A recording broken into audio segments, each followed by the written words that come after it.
Good morning. Today is Tuesday, April 14th. It is now 9 o'clock, and we're going to open the call to order the Board of County Commission meeting, beginning with the invocation by Chaplain Ted Stackpole, followed by the Pledge of Allegiance by Commissioner Palatka. Please rise if you're able to do so. Would you please bow your heads with me in prayer? Almighty Father, we come to you today with a grateful heart that we're able to live, work, and worship here in Putnam County. Today I lift up our leadership that they may walk in integrity, obtain wisdom, and strive for unity in their work. May this meeting today be productive, serve our community, and glorify your name. As we recognize Child Abuse Prevention Month, would you protect children, redeem families, and give renewed strength to those who work to make this happen.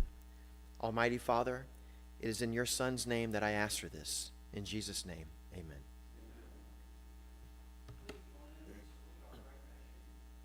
Pledge allegiance to the flag of the United States of America and to the republic for which it stands, one nation under God, indivisible, with liberty and justice for all. Thank you. We have in front of us the approval of the minutes. Madam Chair, I move approval of the minutes for the regular meeting March 10th, 2026, and then the workshop March 10th, 2026. Both minutes. Second. We have a motion and a second. Any discussion? All in favor, say aye. Aye.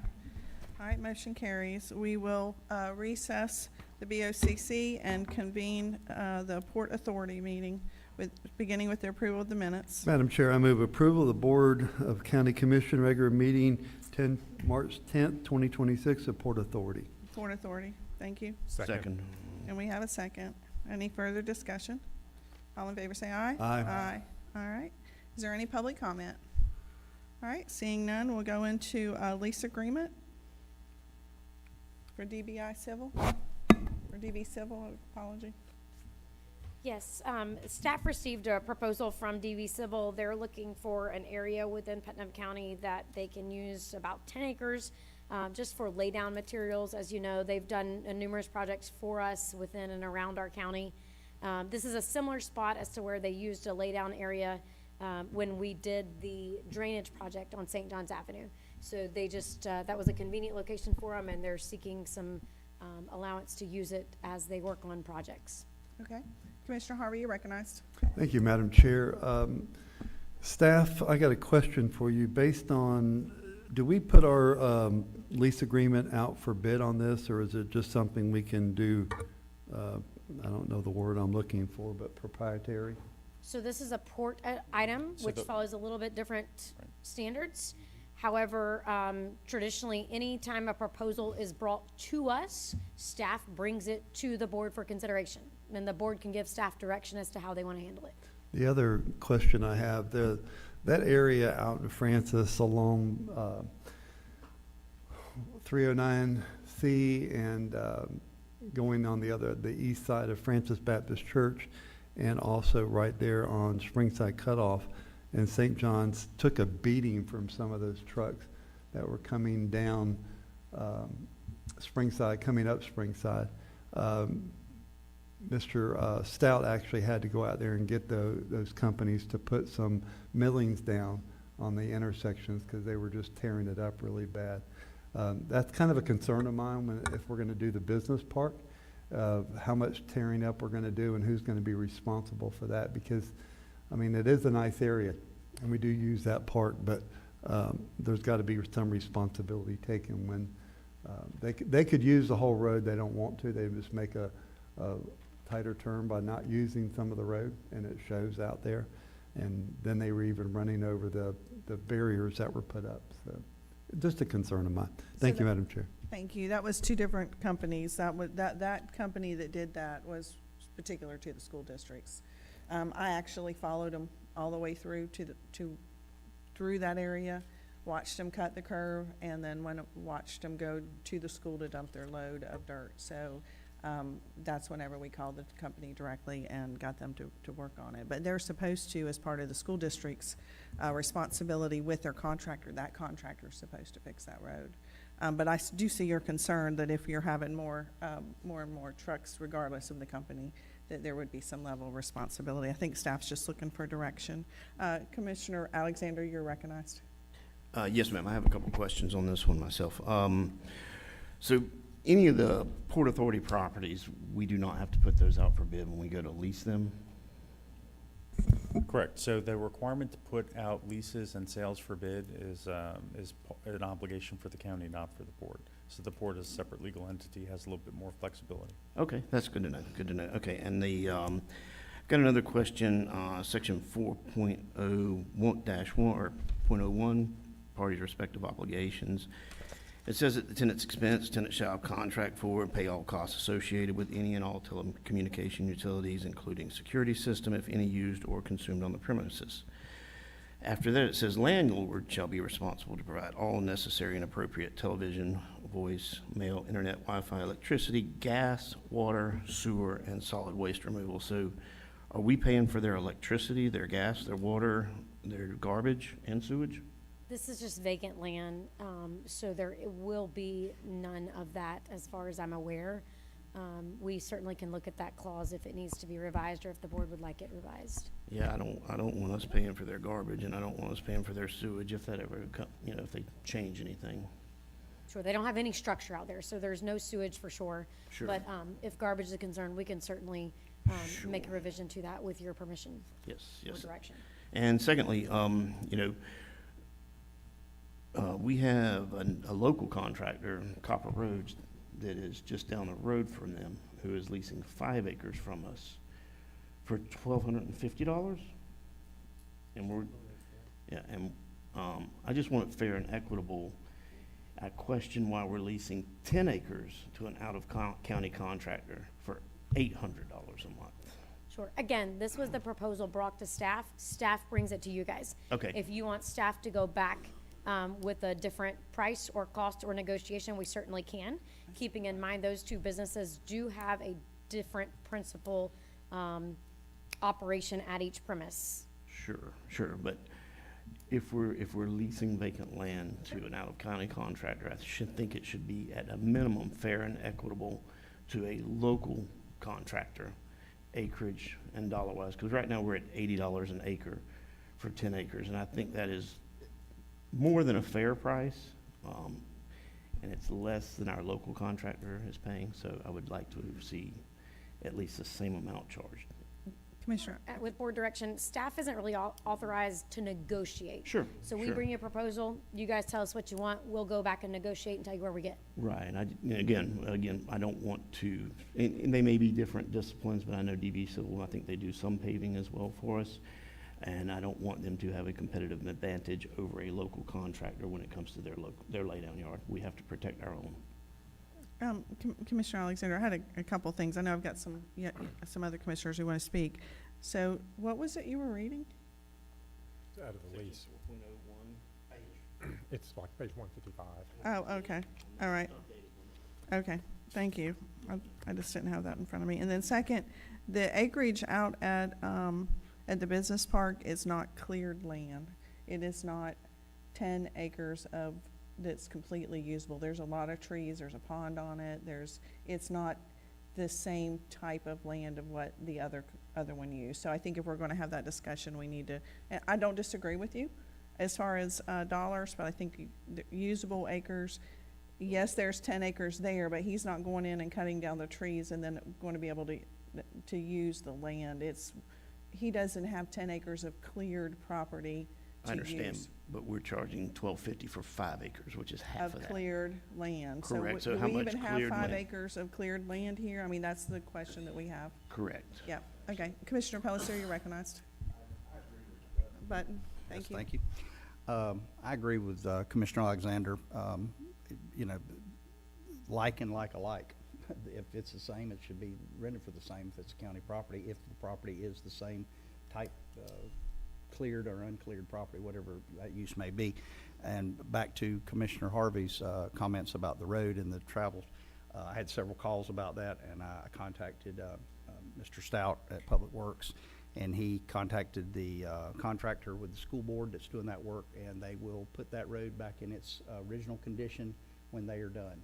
So I said we need to do some tidy tidying up on to get it by until then, but they've said they will fix any problems that they've caused after the work is complete. So I think that's satisfactory in my opinion. Thank you. Commissioner Harvey, you recognized. Thank you, Madam Chair. Following up on Commissioner Alexander's conversation, and also understanding that we have no staff for Port Authority, basically. You kind of thrown that ball and you kind of run with it, but the Port Authority is the five of us, no doubt. So maybe we should adjust the lease to get rid of the sewage and get rid of those things. And maybe we should also say that premises consist of approximately 10 acres, knowing that we're only going to be using 3.5 or 4 acres. And I don't disagree either that the price should be relatively close to what we were doing before. Now location, location, location. But they're here to do some work to save themselves money as far as moving equipment around. I get that, and I think that's a good business decision. But they're doing that to save the bottom line. But we are caretakers of the public property. So I think it's behooving for us to continue this conversation, adjust the lease to get rid of those items in there that are not applicable, and also carve out to where it is a 10-acre piece, but they're only going to be using 3 point whatever acres of cleared land for that purpose, and bring it up to at a reasonable rent. That's this commissioner's opinion. So, Thank you, Madam so do Chair. you have a proposal? Are you saying come back, or what are you saying? I don't know if we need to come back. I just think we need to hone in on those things that are giving us a little uncomfortableness today. And if we can answer the question of what the usable acres out there, I think we can get over that hurdle. I think we can get rid of the sewer, the garbage, and we can get rid of that today. Yeah, I think that's just standard language, but And- yeah, I agree with that. And I think we can come up with a reasonable rent that we can go back and offer them as the Port Authority, that we discussed it, and we feel the rent should be this and not that. Okay? Yeah, I mean, if we can just. Commissioner Newbold, you're I'm sorry. recognized. You're Yeah. next, Commissioner Alexander. I apologize. I'm kind of running along in the same vein. I think their proposed rent is low in comparison to what we have out there. This space they have, I believe, is relatively unimproved. I don't believe there's any security fencing. I don't believe there's any hard top down. I would suggest we clean up some of those things in the contract that Commissioner Alexander picked up on. I would propose maybe $1,500 a month as opposed to the $800. That's just a starting point, and I don't have any experience in, commercial space. But as I compare that with other, land leases on other businesses around, especially in the ag industry, that would be above a little bit, so on a per acre basis. Anyway, that would be my suggestion, to run $1,500 a month. And I don't know that we want to be responsible for their security fencing and things of that nature. I would say any improvements need to, fall on the leasee. All right, Commissioner Alexander, you're recognized. I want to thank Commissioner Newbold and also you, Madam Chair. You guys, like as always, we all bring a different set of skill set to this, and you two guys spend a lot more time on the real estate side than I do. But it just seemed like that was a little low when we had commensurate leases in the same area, same type of zoning, same type of property. So I would say that we do establish that rate. I would like to see it at $1,500 a month myself. All right, so the proposal is somebody making a motion? Sure. I'll make a motion that we amend the lease to exclude any of the utilities that should not fall on the county, and change the monthly rate to $1,500 a month. All right, Second. second. Any other discussion or amendments? Madam Chair, if you don't Yes. mind, are we going to discuss the usable acres, or just knowing that 10 acres is 10 acres and there's only so much usable space there? Is that okay with everybody? I'm fine with that. So, okay, thank you. All right. All in favor, say aye. Aye. All right. Moving on, lease extension for Warehouse One. Good morning, Mr. Sullivan. Good morning, Commissioners. Before you is item D, is a lease extension for what we call warehouse number 1. This is the original lease Victoria Marine signed many years ago. They still have 1 year left allowed on their extension. They're requesting that they be allowed to extend it to bring that lease to a term. The rate is currently $5,000 a month. There is no clause in this one for any increase, so it would be another year of $5,000, bringing their expiration date to July 28th, 2028. They're currently utilizing the warehouse for boat manufacturing in our community. All right, Mr. Suggs, you're recognized. Mr. Sullivan, could you read the monthly lease value again, please? $5,000 a month. Thank you. All right, Commissioner Harvey, you're recognized. Okay, I'm a little confused, Madam Chair. My page on page 24 says that the increase will be $5,250 a month. That's the next lease, Mr. Harvey. That's the next one? Yes, sir. Okay. All right. So basically, let me ask you this, Mr. Sullivan. Warehouse 1 and Warehouse 2 is the same person, basically. It's the same tenant, however, they're two different leases and two different buildings. Gotcha. Thank you. Thank you. That's all I have, Madam Chair. All right, any further discussion? Is there a motion on the floor? Madam Chair, I move approval of the lease presented to us for Warehouse 1. Second. We have a motion and a second. Any further discussion? All in favor, say aye. Aye. Motion carries. Lease extension, Warehouse 2. Before you, item E is an extension on the second warehouse that was leased by Victoria Marine. This lease, sorry, I need to put my readers on, I'm getting old. This lease is set to expire on 9/30/2026. They're asking for a 2-year extension till 9/30/2028, which would also leave a 1-year option afterwards. The current rent on this property is $5,000. Once the renewal takes place on October 1st, 2026, the rate will increase by 5% to $5,250 for that year. The following year, there'll be another increase of 5% to $5,512.50 for that following year. And if they choose the option for that third year remaining, there'll be an additional 5%, but they have not opted on that at this time. They're asking for just 2 years. Thank you. Commissioner Palatka, you're recognized. Just for informational purposes, the 5% increase exceeds the 10-year average of the CPI, so I'm very good with this. All right. I do have a question on the insurance. I know that they're required to have insurance, but do we have somebody that follows up every year to make sure that we get a deck page that shows that they have insurance every year? That will be verified. We haven't been doing it, but we will verify it. Yeah, I think that's very important. We should be doing that not only on Port Authority properties, but I'll discuss that later on our All right, Madam Chair. BOCC. My insurance hat just came home. All right, go ahead, Commissioner Harvey. Little clarification. Okay, It's not just enough to get a copy of the insurance policy. We have to be named as an additional insured on the policy, and that's very important. And the reason for that, let me give you my Insurance 101, is because if a customer has a policy and they name you as a certificate holder, they can change that immediately and be something completely different, and you'll never know about it. But as an additional insured, you're fully aware of it because you get a copy of it. And if they don't want to file a claim, we have every right to file a claim as an additional insured. Thank you, Madam Chair. I just want to make sure that we keep that in file every year, and that there's some kind of a tickler file or something that says whether it's January 1 or at the renewal time in April, whenever it is that we actually get that copy and we have it in our files, and maybe that's being done, I don't know, but I want to make sure that we're doing that on all of our Port Authority properties, not just this one. If we're leasing it out, we need to have that coverage and make sure that we have it documented. Those are my comments. All right, do we have a recommendation? I move for approval of the Warehouse 2 lease extension. Second. We have a motion, second. Any further discussion? All in favor, say aye. Aye. Motion carries. Thank you. Thank you. All right, any general discussion on Port Authority items? All right, we will adjourn the Port Authority and reconvene the BOCC, beginning with presentations.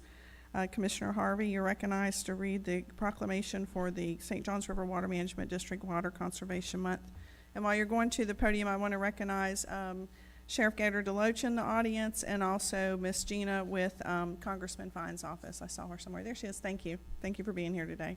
Thank you, Madam Chair. Thank you, fellow board members. Can you hear me? Okay. Let me kind of give you a brief thing about this before I go into Water Conservation Month. Many, many years ago, my son-in-law took me down to an environmental conference down in Orlando, which I thought, wow, this is going to be a lot of fun, but I wanted to spend time with my son-in-law. So we did that. We go down there, and I've got this irrigation system. You'll understand this. You turn on valves, and all this water just pours out. But I always thought what a waste that was. And when I went to that conference, I saw this product called Mr. Landscape, where it put water directly at the plant that you wanted it to be at with minimal water use. And I still use that product today. And I will tell you that when you look at the water that we waste all over the ground sometimes, when we're really trying to target one plant or many plants, we can do a whole lot better job in that realm. So, Madam Chair, thanks for letting me expound upon that. Putnam County Proclamation number 2026-026, recognizing April as Water Conservation Month, whereas water is a basic and essential need of every living creature. And whereas the state of Florida, water management districts, and Putnam County are working together to increase awareness about the importance of water conservation. And whereas Putnam County and the state of Florida has designated April, typically a dry month, when water demands are most acute, Florida's Water Conservation Month to educate citizens about how they can help save Florida's precious water resources. And whereas Putnam County has always encouraged and supported water conservation through various educational programs and special events. And whereas every business, industry, school, and citizens can make a difference when it comes to conserving water. And whereas every business, industry, school, and citizens can help by saving water and thus promote a healthy economy and community. And whereas outdoor irrigation comprises a large portion of water use, Putnam County will encourage citizens and businesses to focus on improving outdoor irrigation efficiency. Now, therefore, be it resolved by the virtue of the authority vested in our chairwoman, Putnam County Board of County Commissioners do hereby proclaim the month of April as Water Conservation Month. Putnam County is calling upon each and every citizen and business to help protect our precious water resources by practicing water-saving methods and becoming more aware of the need to save water. For this, the 27th year of Water Conservation Month, there will be a special focus on improving outdoor irrigation efficiency, and done, ordered, and adopted this 14th day of April 2026. Madam Chair, I move approval of this proclamation. All right. Do we have a second? Second. Second. Thank you. All in favor say aye. Aye. Thank you. I think Bill has a few words that he wants to say. Madam Chair, Commissioners, Bill White from Water Management District. Thank you so much for helping us get the word out. Every April we come up and we talk about how it's the driest month. This year's different. This year it goes January, February, March. It's been the driest months. And now we go into April. So all of our monitoring wells on the aquifer, which runs from South Georgia all the way down into South Florida, all of our monitoring wells are showing way below what they should be at this time of year.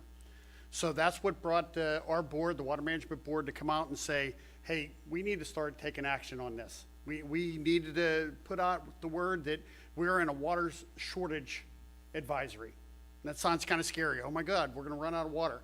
What it means is once again, every April we do, like Commissioner Harvey was saying, every April we talk about watering. Why? Because it's a low-hanging fruit. It's easy. 50% of our water, fresh drinking water, we put on our yards, we put on our plants, because we don't use the technology, which we will be getting into. So this year they came out with the water advisory. So that not only talks about what civilians or what the citizens need to do, but also governments, businesses. What it means is watering once a week. Most of our plants and all of our grass, the St. Augustine grass, can handle that. And that'll get us through till we get into June and we start getting into the rainy seasons.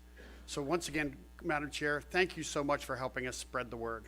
Thank you. Thank you. Sure.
All right, next we're going to have a Commissioner Newbold for National Healthcare Decisions Day.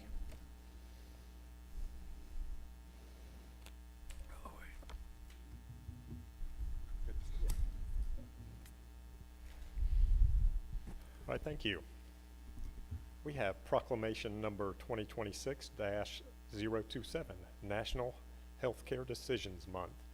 Whereas National Healthcare Decisions Day is recognized across our nation on April 16, 2026, to raise public awareness of the need to plan ahead for healthcare decisions, especially those related to end-of-life care and medical decision-making when patients are unable to speak for themselves, and to encourage the specific use of advanced directives to communicate these important healthcare decisions.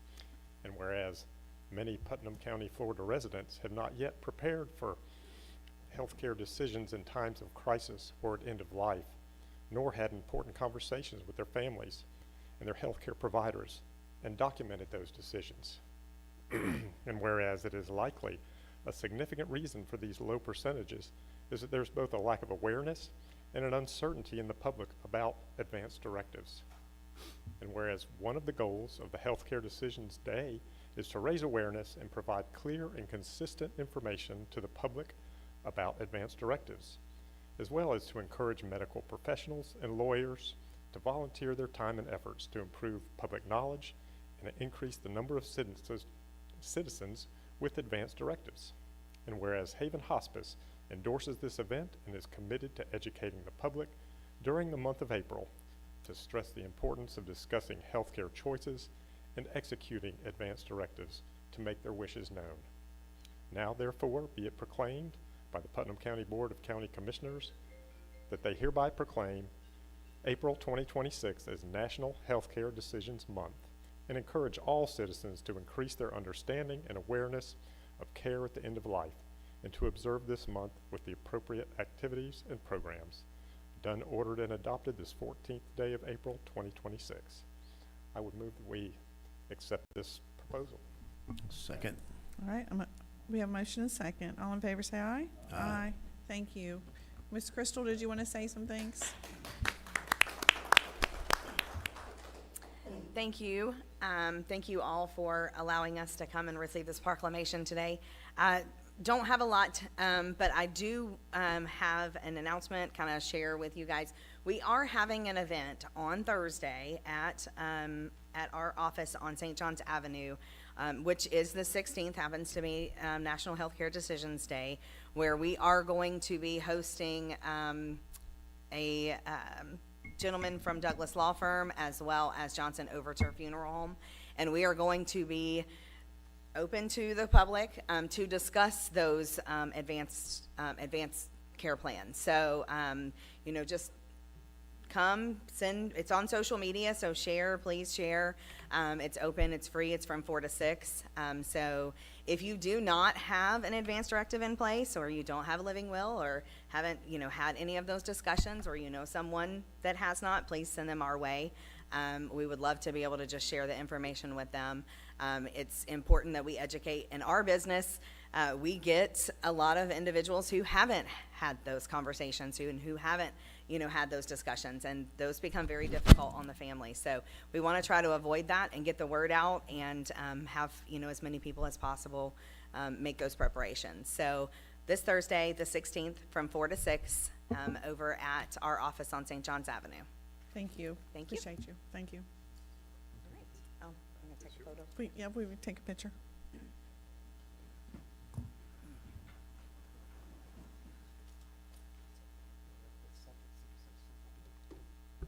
Yeah. Well, nobody wants to talk about it.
Okay, next up, we have Information Technology National Public Safety Telecommunicators Week, and I'll read that proclamation.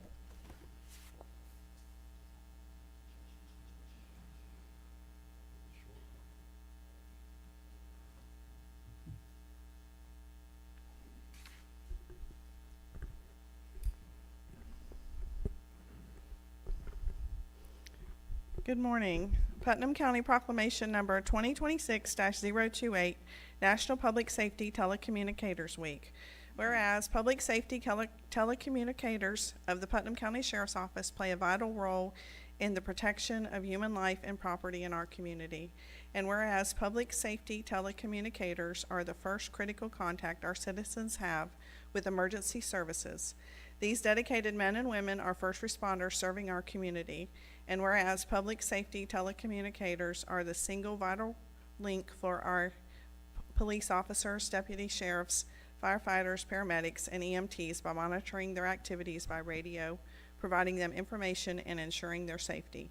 And whereas public safety telecommunicators of the Putnam County Sheriff's Office have contributed substantially to the apprehension of criminals, I'll speak in a little bit, suppression of fires, and treatment of patients. And now therefore be it proclaimed by the Putnam County Board of Commissioners that the week of April 12th through April 18th, 2026 shall be designated as National Public Safety Telecommunicators Week, recognizing the compassion, understanding, and professionalism Putnam County Public Safety Telecommunicators exhibit during their performance on their jobs, passed and adopted by this day. I move for this proclamation to be approved. Second. We have a second. All in favor, say aye. Aye. Thank you.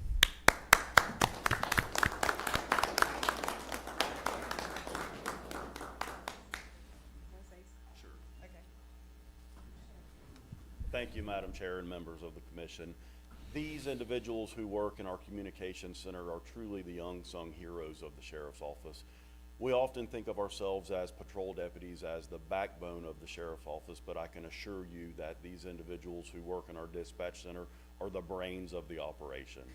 They're what makes everything work. They keep us safe. They're that friendly voice on the other end of the phone whenever there's an emergency. There are multiple times where we have seen some great successes with them giving CPR instructions over the phone and actually attribute them to saving someone's life because of that information that they're able to provide. The service that they provide to our deputies is absolutely invaluable, and we couldn't be more grateful for them. Thank you. Thank you. Well put. Well said. I will say something. Y'all know who I am. James Ritchie, IT Director. For the record, Mr. Baker.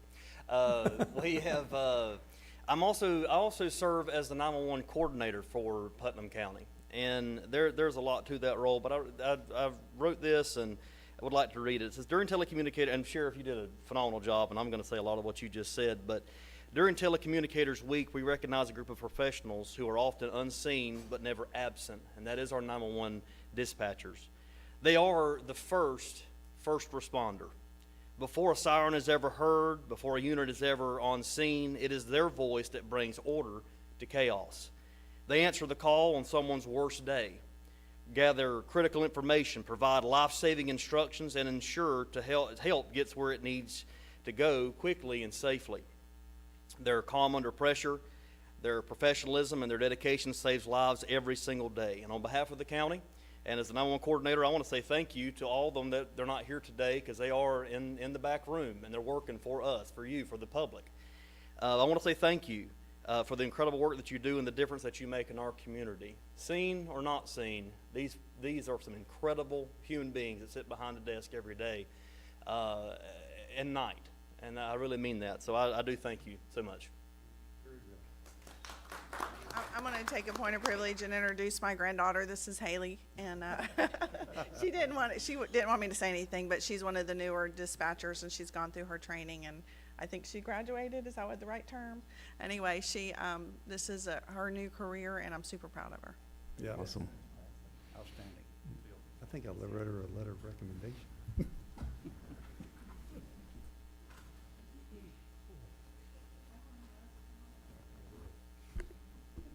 Hey, Haley, how are you? Good. Sheriff, you might want to stand away from that jacket. It's a little loud. Are we good? All right. Stand in the void there. Y'all want to come down some? Yeah. Beginning of the meeting? Yeah, that's, okay, now everybody can be seen? All right, good. Alright, three. 1, 2, 3. We good?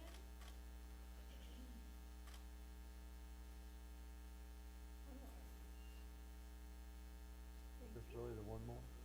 I mean, I can take one more.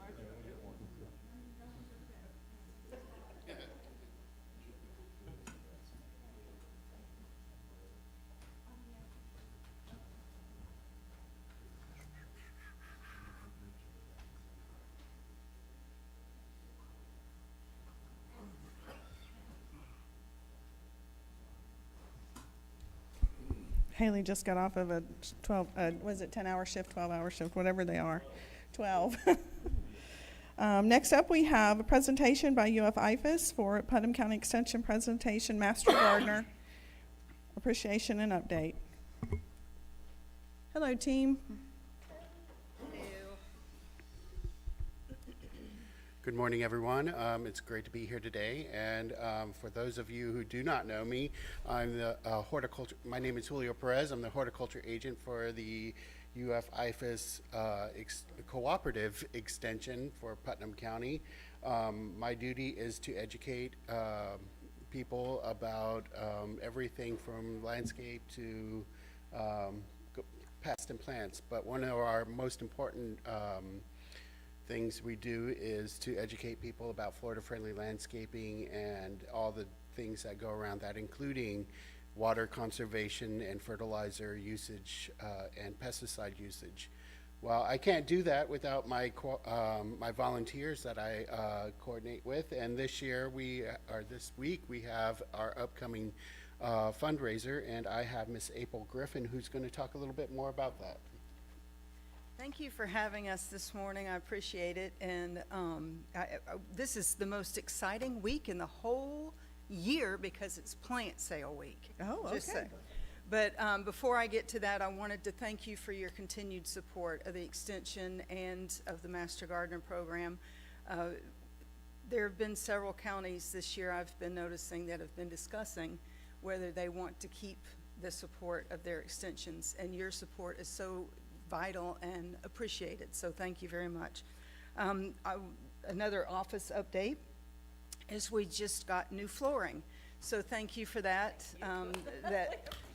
Yes, the carpet is gone along with all the dust, and I'm sure that they've cleaned out a lot of closets and things, so it's looking very nice. Come see it. Yes, come and visit. We just finished the fair last week.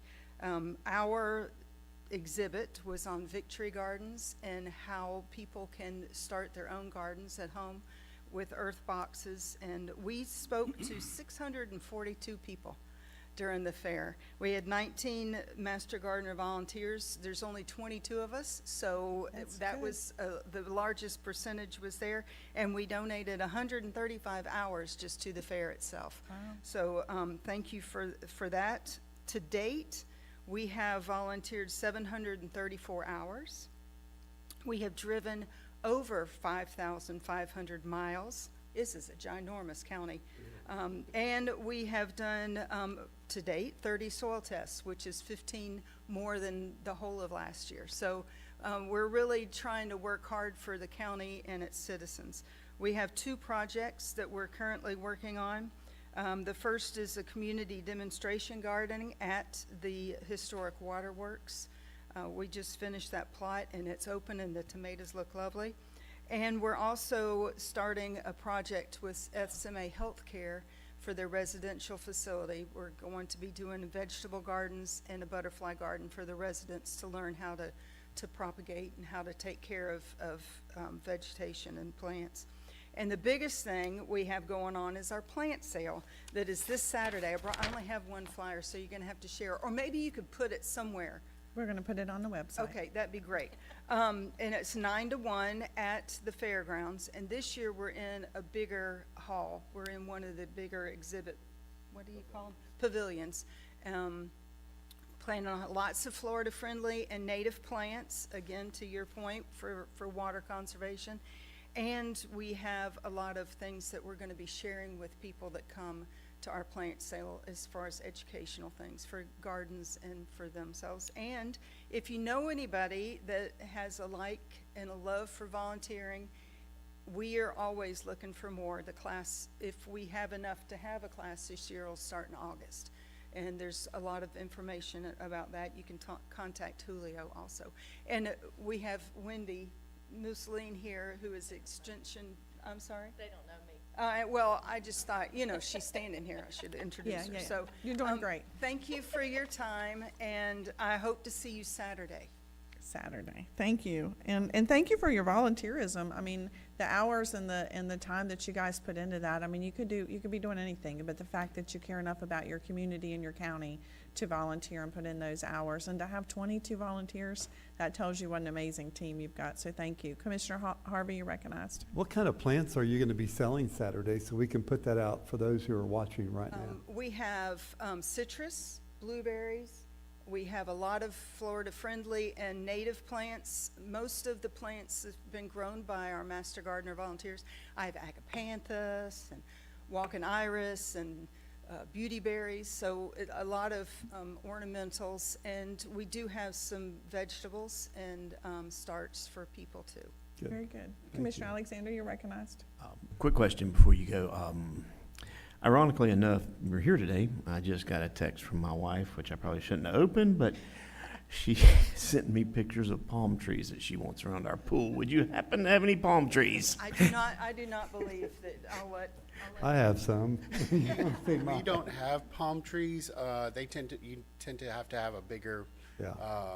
and that's a little outside of our operating budget to purchase larger trees like that. But we do have a plethora of fruit trees coming in, and a few ornamentals trees that we plan to have, but unfortunately not any palms. All right, I'll let Gina know. Thank you. Thank you for your presentation. Thank you. Very good. We appreciate everything. All right, going into public comment on agenda items. This portion of the agenda is designed to allow citizens an opportunity to bring matters to the attention of the board. It is not reasonable to expect the board will engage in debate or deliberation about matters on which the board has received no prior information as part of the agenda. Please limit your time to 3 minutes. Public comment cards are conveniently placed at the meeting room entrance and should be submitted prior to the meeting to the deputy clerk who sits to the right of the podium. This is on agenda items. We will have public comment on miscellaneous items further down the agenda. Do we have any public comment cards? All right. Anybody wishing to speak on the agenda items listed in the packet? All right, moving forward, is there any commissioners who would wish to pull anything? Commissioner Alexander? I have none today. Commissioner Harvey? I have none. Commissioner Newbold? I have none. Commissioner Palacier? I have none. I am going to pull I just for discussion purposes. Item I. I. Okay. Madam Chair, I move approval of consent agendas item A, B, C, D, E, F, G, H, and J. Second. All right, have a motion and a second. Any further discussion? All in favor say aye. Aye. All right, I just wanted to discuss briefly, did I say all in favor? Do it now. All in favor say aye. Aye. We're going That's to talk twice. about I. That's twice. Now we're going to talk about I, and the ayes have it. Oh, that was funny. If you haven't been out, please go out to Francis Ballpark. We have made a lot of improvements out there where we've got a bathroom facility going in there that is badly needed. I can remember when I worked for Representative Payne's office years ago, it was being discussed back then that people in the community wanted more bathroom facilities. And so Julianne and Mr. Grimes or JR has worked diligently to find the right spot out there. They work with Parks and Recs, and it's moving along fast. We went out and took a look at it, but just the whole park is looking so much better. And we made so many improvements out there, but having public water and sewer out there is going to be a huge help.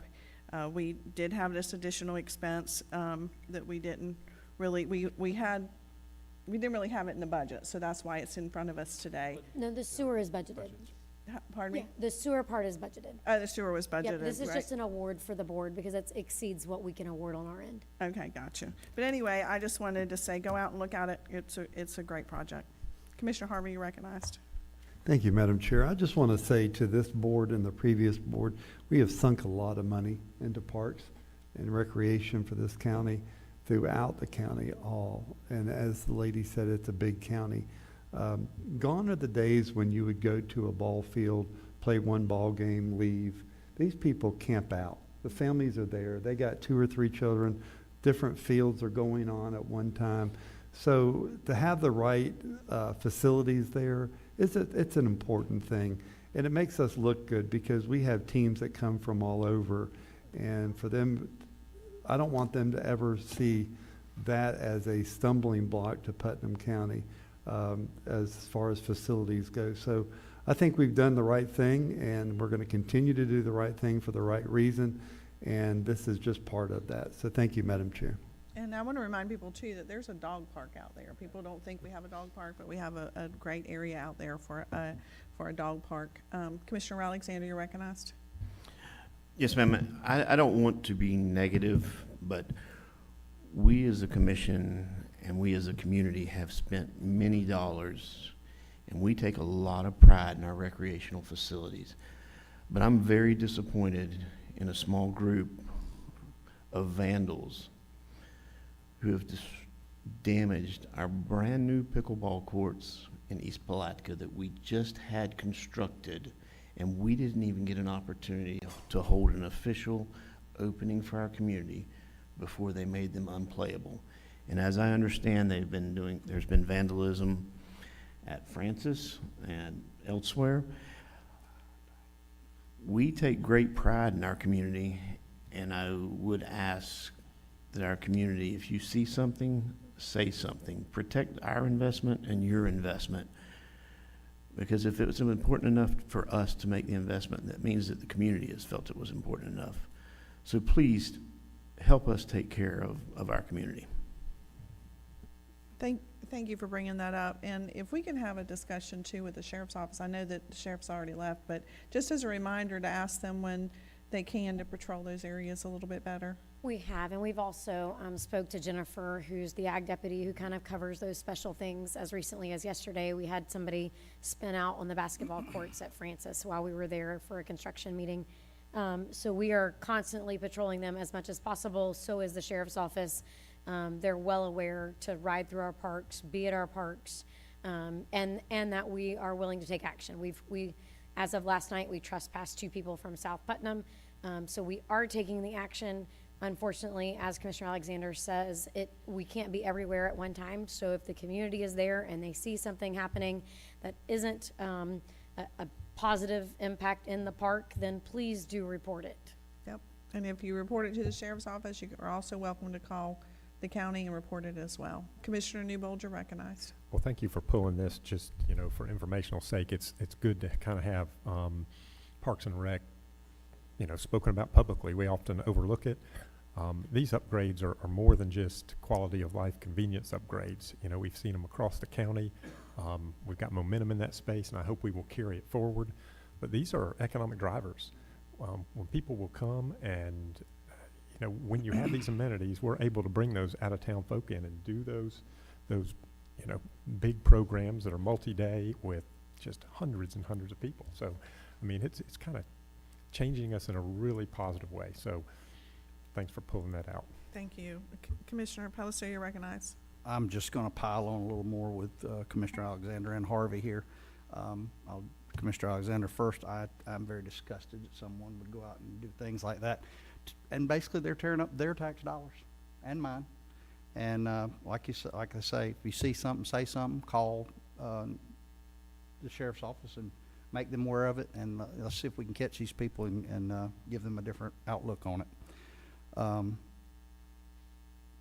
As Mr. Harvey said about how proud we are of our grounds and that we have, and Miss Young, I think, has a son that plays on one of the Little League teams, and they had a tournament some time back, and I think you said 8 different counties were represented there.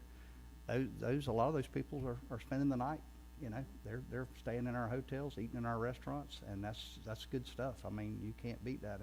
And to be known to have, you know, great ball fields that those kids play that are almost big league style, you know, status, that's a big thing, and I think that's great. I want to see that continue on. Yeah, I'm gonna jump in and just, as you referenced, the softball tournament was the tournament that you're referencing. My daughter played in, but that was a year ago, and before the organization left, they said, we want to be back here next year. And then before the year was up, they said, we don't want to just be there for softball, we want to be there for baseball too. And so this year, we'll host the district regional tournament for both softball and baseball, which will be their last stop before they compete at a state level. And Good we also have opportunities for volleyball, We do. pickleball, tennis, basketball, We're big in soccer. We have lots of different, Swim fishing team. opportunities. Yeah, swim team, that's right. Yep. Mr. Suggs, you're recognized.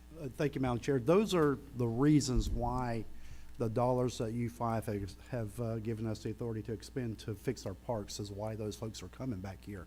Your dollars are well spent, well received in the community, well received around our state because, like Ms. Young was saying, we had 8 different counties represented here. Not only did they play that tournament, they want to come back and play 2 more. So the dollars that we've invested in our Parks and Rec is absolutely paying dividends, and that's a thank you to you 5 for being able to do that, because if you haven't been out to the parks lately, I would absolutely suggest you go look at what's 100%. been done at Theobald, what's being done at Francis, what's being done at South Putnam Sports Complex, because those are making a huge difference for your community. And I heard that somebody threw a ball out at one of the fields. Was that, yeah? Successful, saw video? Oh, that's good. You That did was great. a great thing. All right. Oh, And that was okay. a good thing. Can we get a motion to approve? Madam Chair, I move item I. Second. We have a motion and a second. Any further discussion? All in favor, say aye. Aye. Thank you guys for doing that. We're going to take a quick recess, and then we'll come back to new business.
Have a new business, Administration, Veteran Services and Technology Department, renovation.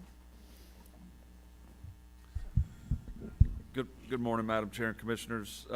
This morning, as you guys had asked us to reach out for a preliminary design, which I think is included inside of your packet, you awarded us $100,000 to go out and get it done. The final price ended up at $110,890. So if you want us to move forward with it, we'd need the additional funding. All right, back to the board for discussion.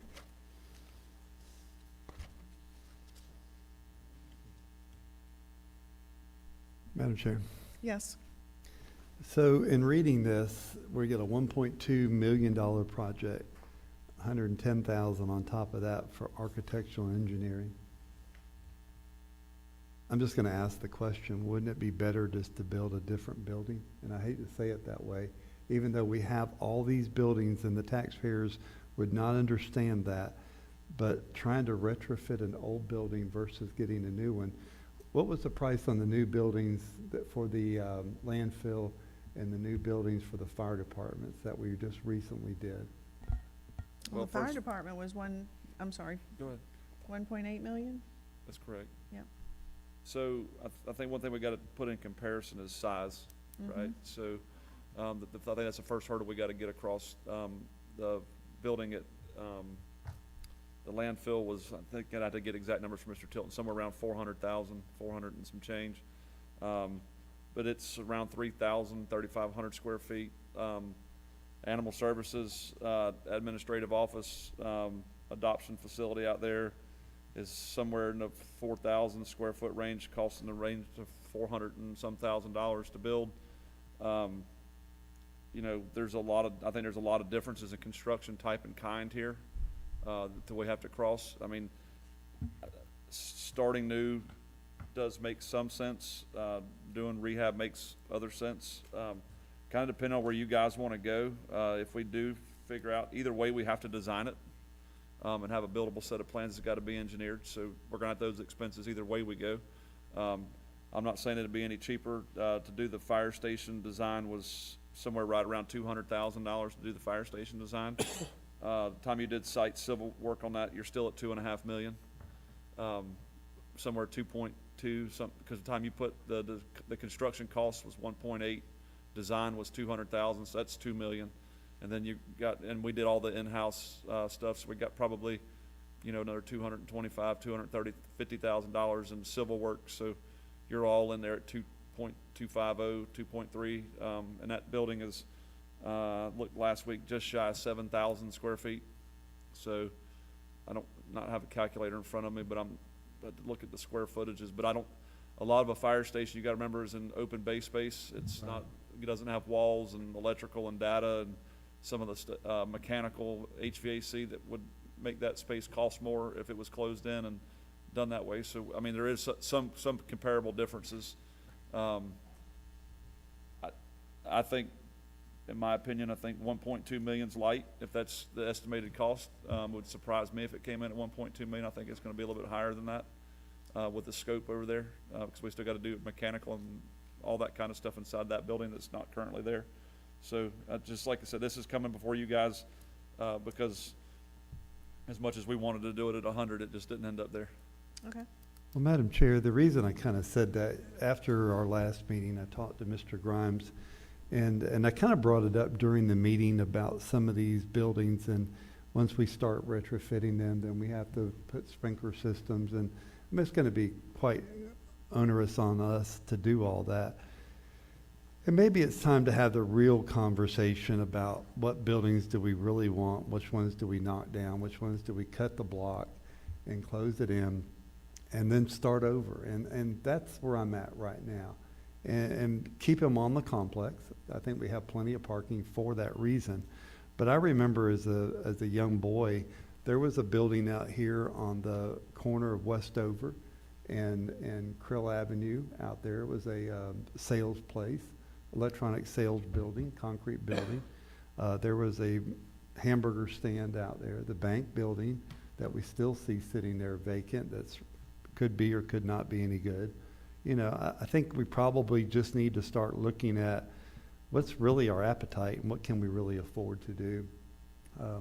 And I applaud those commissioners that took a bite of the apple and got this facility. But truly, us going forward in these facilities and the buildings we have might not be practical to do that. And that's all I'm going to say about that. So thank you, Madam Chair. Ms. Young, you're recognized. Commissioner, I just want to add, or commissioners, as you deliberate, one of the things that has not been identified is potential funding sources. So as we think through it, it is about 8,400 square feet is what's drawn or in the concept. And I too believe that number of 1.2 in construction cost is light. Even at that, it does not include furnishing, fixtures, everything that happens once the building is complete, the equipment that needs to go in it. With that in mind, potential funding sources that could be utilized would of course be the general fund. Your balance of unrestricted reserves is down to 6 million, and in the BPP, you're down to 1.8 of unrestricted. So as you think through how we move forward, identifying which funding source that you think you want to use is going to be an important conversation as well. All right, thank you. Commissioner Alexander, you're recognized. Thank you, Madam Chair. And, you know, that was kind of the purpose, the premise of engaging this architect, as to give us some steerage and direction on which way we wanted to go as to renovating an existing facility or building new that we could, you know, design to accommodate our staff directly. So, I mean, it's pretty obvious to me that renovation may not be the best route on the existing facility, and something that we can build that could accommodate them. And also, we may need to look at scaling back as far as the size. And when, you know, while I've got the mic, Ms. Sims is in the audience.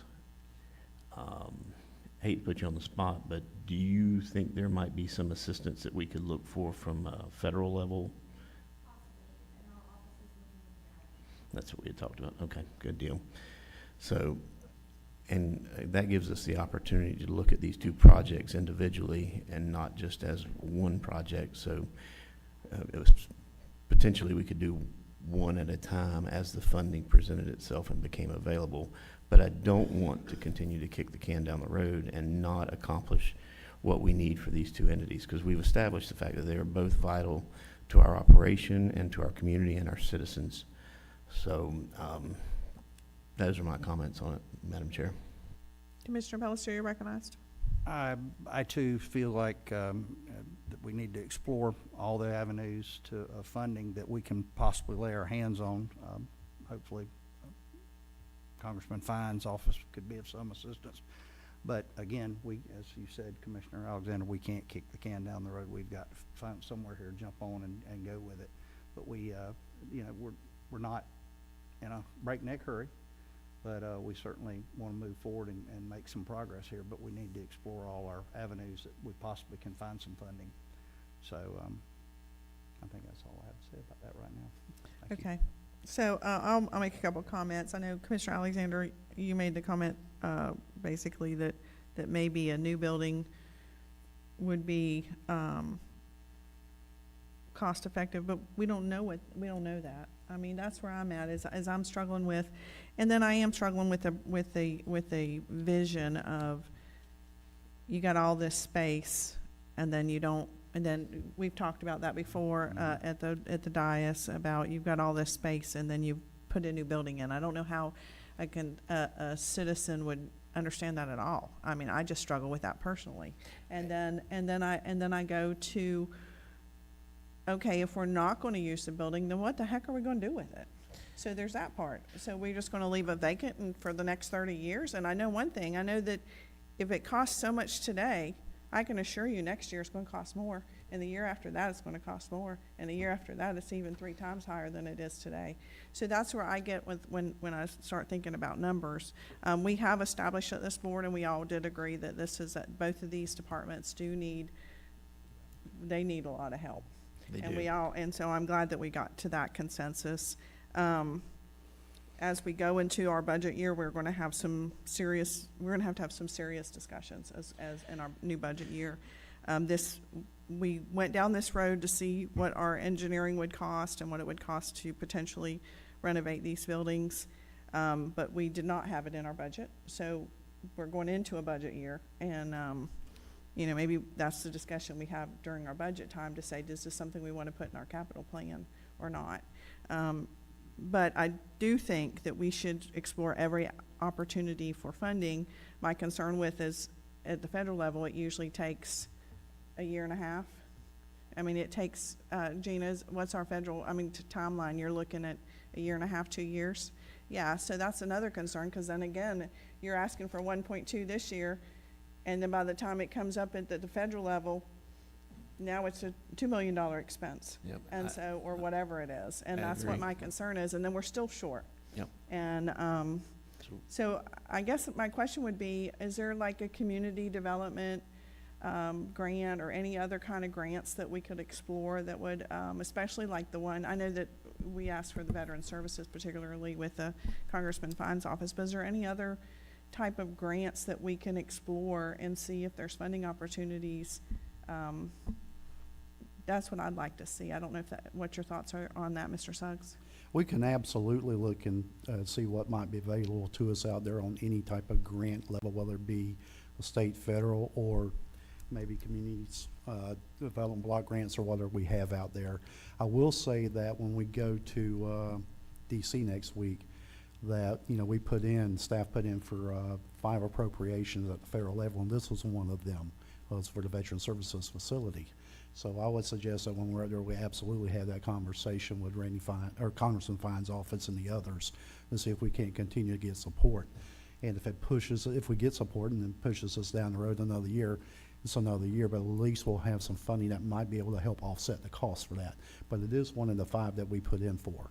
Yes, sir. Good deal. Oh, yes, sir. Okay. All right. Commissioner Alexander, you're recognized.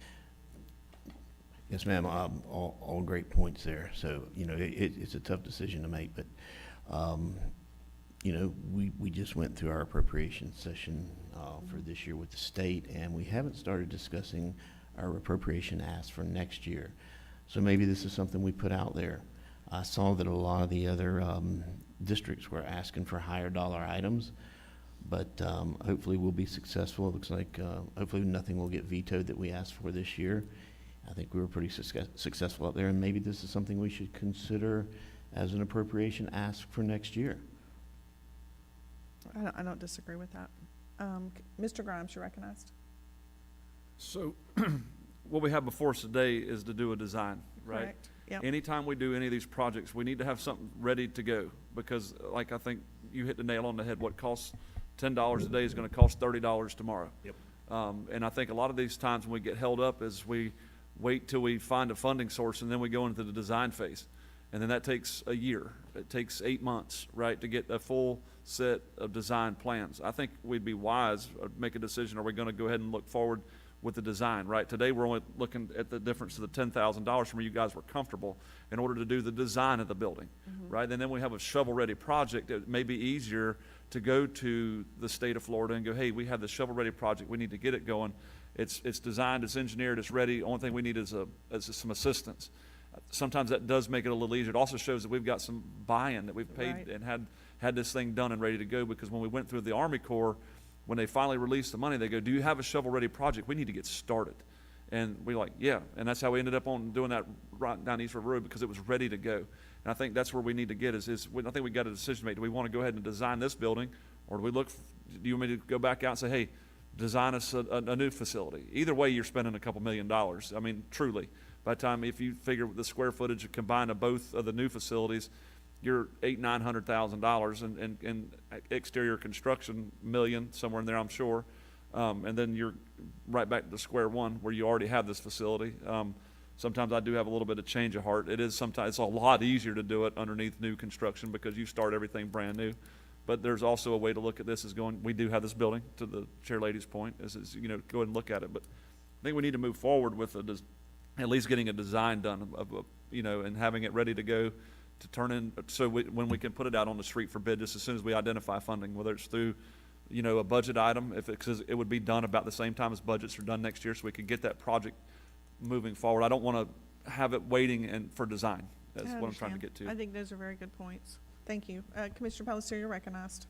I think Mr. Grimes is spot on with the comments about having it shovel-ready, and certainly makes it more appealing to when you're out there searching for help, that you got something, hey, we're ready to run. We've done this much. I'm with you, Commissioner Wilkerson, as far as the general public. Well, you got a fine building there. It doesn't leak. It's got 4 good walls. Why'd you take it to the ground? You know, that's hard to digest. Even the money part of it, we would tell the story, but that is hard to digest, that you got 4 walls and a roof that don't leak and you're going to take it to the ground. That part doesn't make sense, but I think Mr. Grimes is spot on with moving forward with the design and then, you know, out searching for funds in various areas. So do you want to make a motion I on do. this? I do. Okay. I'll make a motion. Oh, excuse me. That's okay. Commissioner Harvey? Thank you, Madam Chair. Let's be, the only reason I said take it to the ground was this. We heard about having to upgrade all the sprinkler systems in the building, which I'm not opposed to. Don't get me wrong. Can we clarify that? We did speak to the building department. As long as we don't encroach in that 19,000 square feet between us and where we're going, they're not going to require us to put a sprinkler system Okay. in that current building. So it's, Mr. Wadeson, the building official, said as soon as we get into the 19,000 square foot in the center is where we're really going to run into our problems. Okay. And this building we're talking about, let me, it's a good story to tell, because it's, yes, it's a funding, we're looking for funding, but it's a veterans service building. And let's not lose track of that. That's an important aspect for our veterans in this community. But I want to be sure that we're not talking about where veterans is now. We're talking about straight down this hallway at the end where the old barber shop, the old Tom Falvey's used to be. All that area right there is where we're looking to gain 8,000 square feet, correct? Okay, For 2 departments, for the veteran services and the And IT. correct. So that we can move them. All right, Mr. Suggs, you're recognized, and then we'll bring it back to the board. Yes, ma'am, thank you. Deputy Administrator Grimes is spot on as far as the, go ahead and moving forward with this design and plan. You know, we are asking for just less than 15,000, move that forward. But having a project that's fully vetted, fully designed and ready to go, I'm gonna throw it to Commissioner Alexander at this point, and just, this is what we found when we apply for grants, that's one of the criteria for points in grading systems and for being awarded. We're going through one right now where we're having to deal with that very thing. So I think anytime that we can have a project ready to go, it gives us a leg up, a benefit to when we apply for those grants.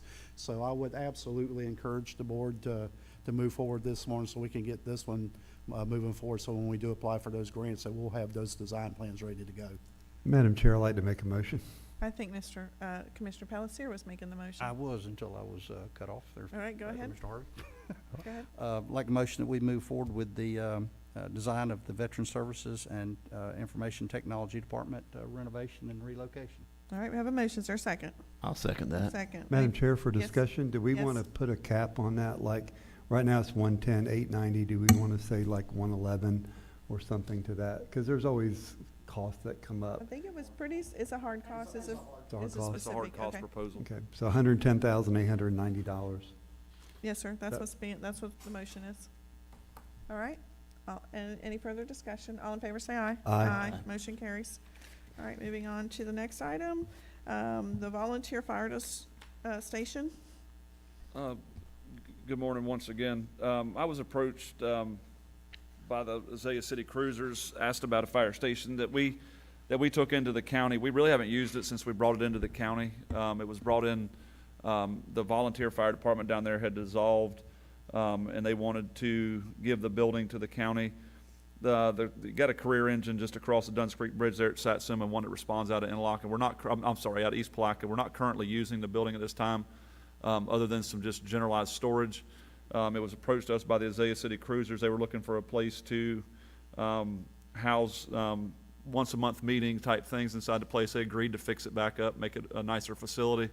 We've only used it for the last couple of years as basically a lay down yard for the construction, sewer projects and stuff in the area. So it was just brought to us. This is, again, like we talked about in the port, it was somebody brought something to us for one of our county facilities. We just want to bring it to you guys for the proposal, and you kind of give us direction back on what you'd like us to do. So, Commissioner Harvey, you're recognized. Thank you, Madam Chair. So the previous discussion at the port was we have a little more latitude on what we can do. Along the same line, do we have to put this out to bid, or do we have the same latitude as a Board of County Commission, not as a Port Authority? That's my question. As we were talking about, we may actually have to put this out to bid. Okay, to follow up on that, is this the same building that we've been getting complaints on about the tree in the way and all that? That's in East Palatka. No, sir, that's in San Mateo. That's in San Mateo. It's the one off of Kite Road, and we're working through that with the citizens now. But Thank we, you. Try to we get some don't own that resolution on it. building, We though, do right? not own that building, We but do we're trying not. to get the citizens to success. I get it. Thank you. Commissioner Alexander, you're recognized. Yes, ma'am. Rich, since this is a not-for-profit, does that fall under a different envelope as far as going out for bid? You know, it would for a sale. I've got to look at the statute for that. Okay. There are some exceptions to it, but the ones that come to my mind are if you have an airport or a seaport facility, those are things that are exempt from that process. Okay, all right. You want us to just give you a few minutes to cipher through that, and then we'll come back to it later, guys? Yep.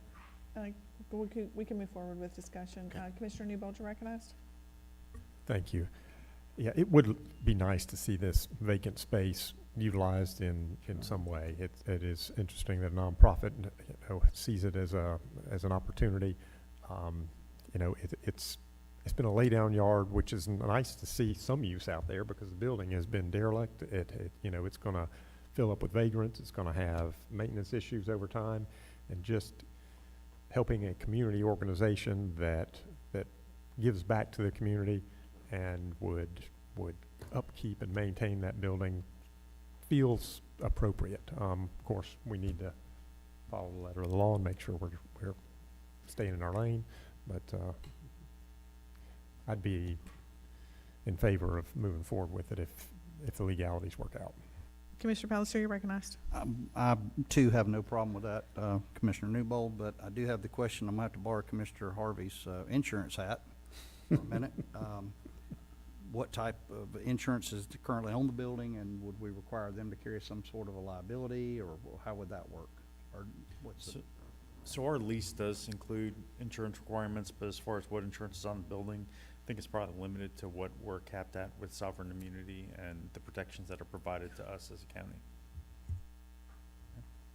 So I would just say, this is one of those, it's easy, but it's hard. It's easy because we love this organization, and like you said, they do a lot for our community.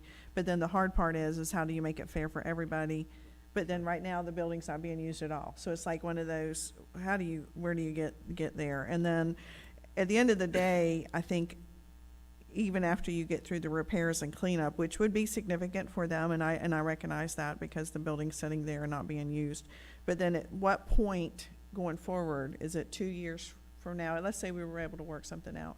Is it 2 years from now that then it flips and now we actually have some kind of lease or some small monetary amount of money or something that would be fair, because once they get it up and they're running, then they're just basically in a free building, and we don't necessarily give free buildings out.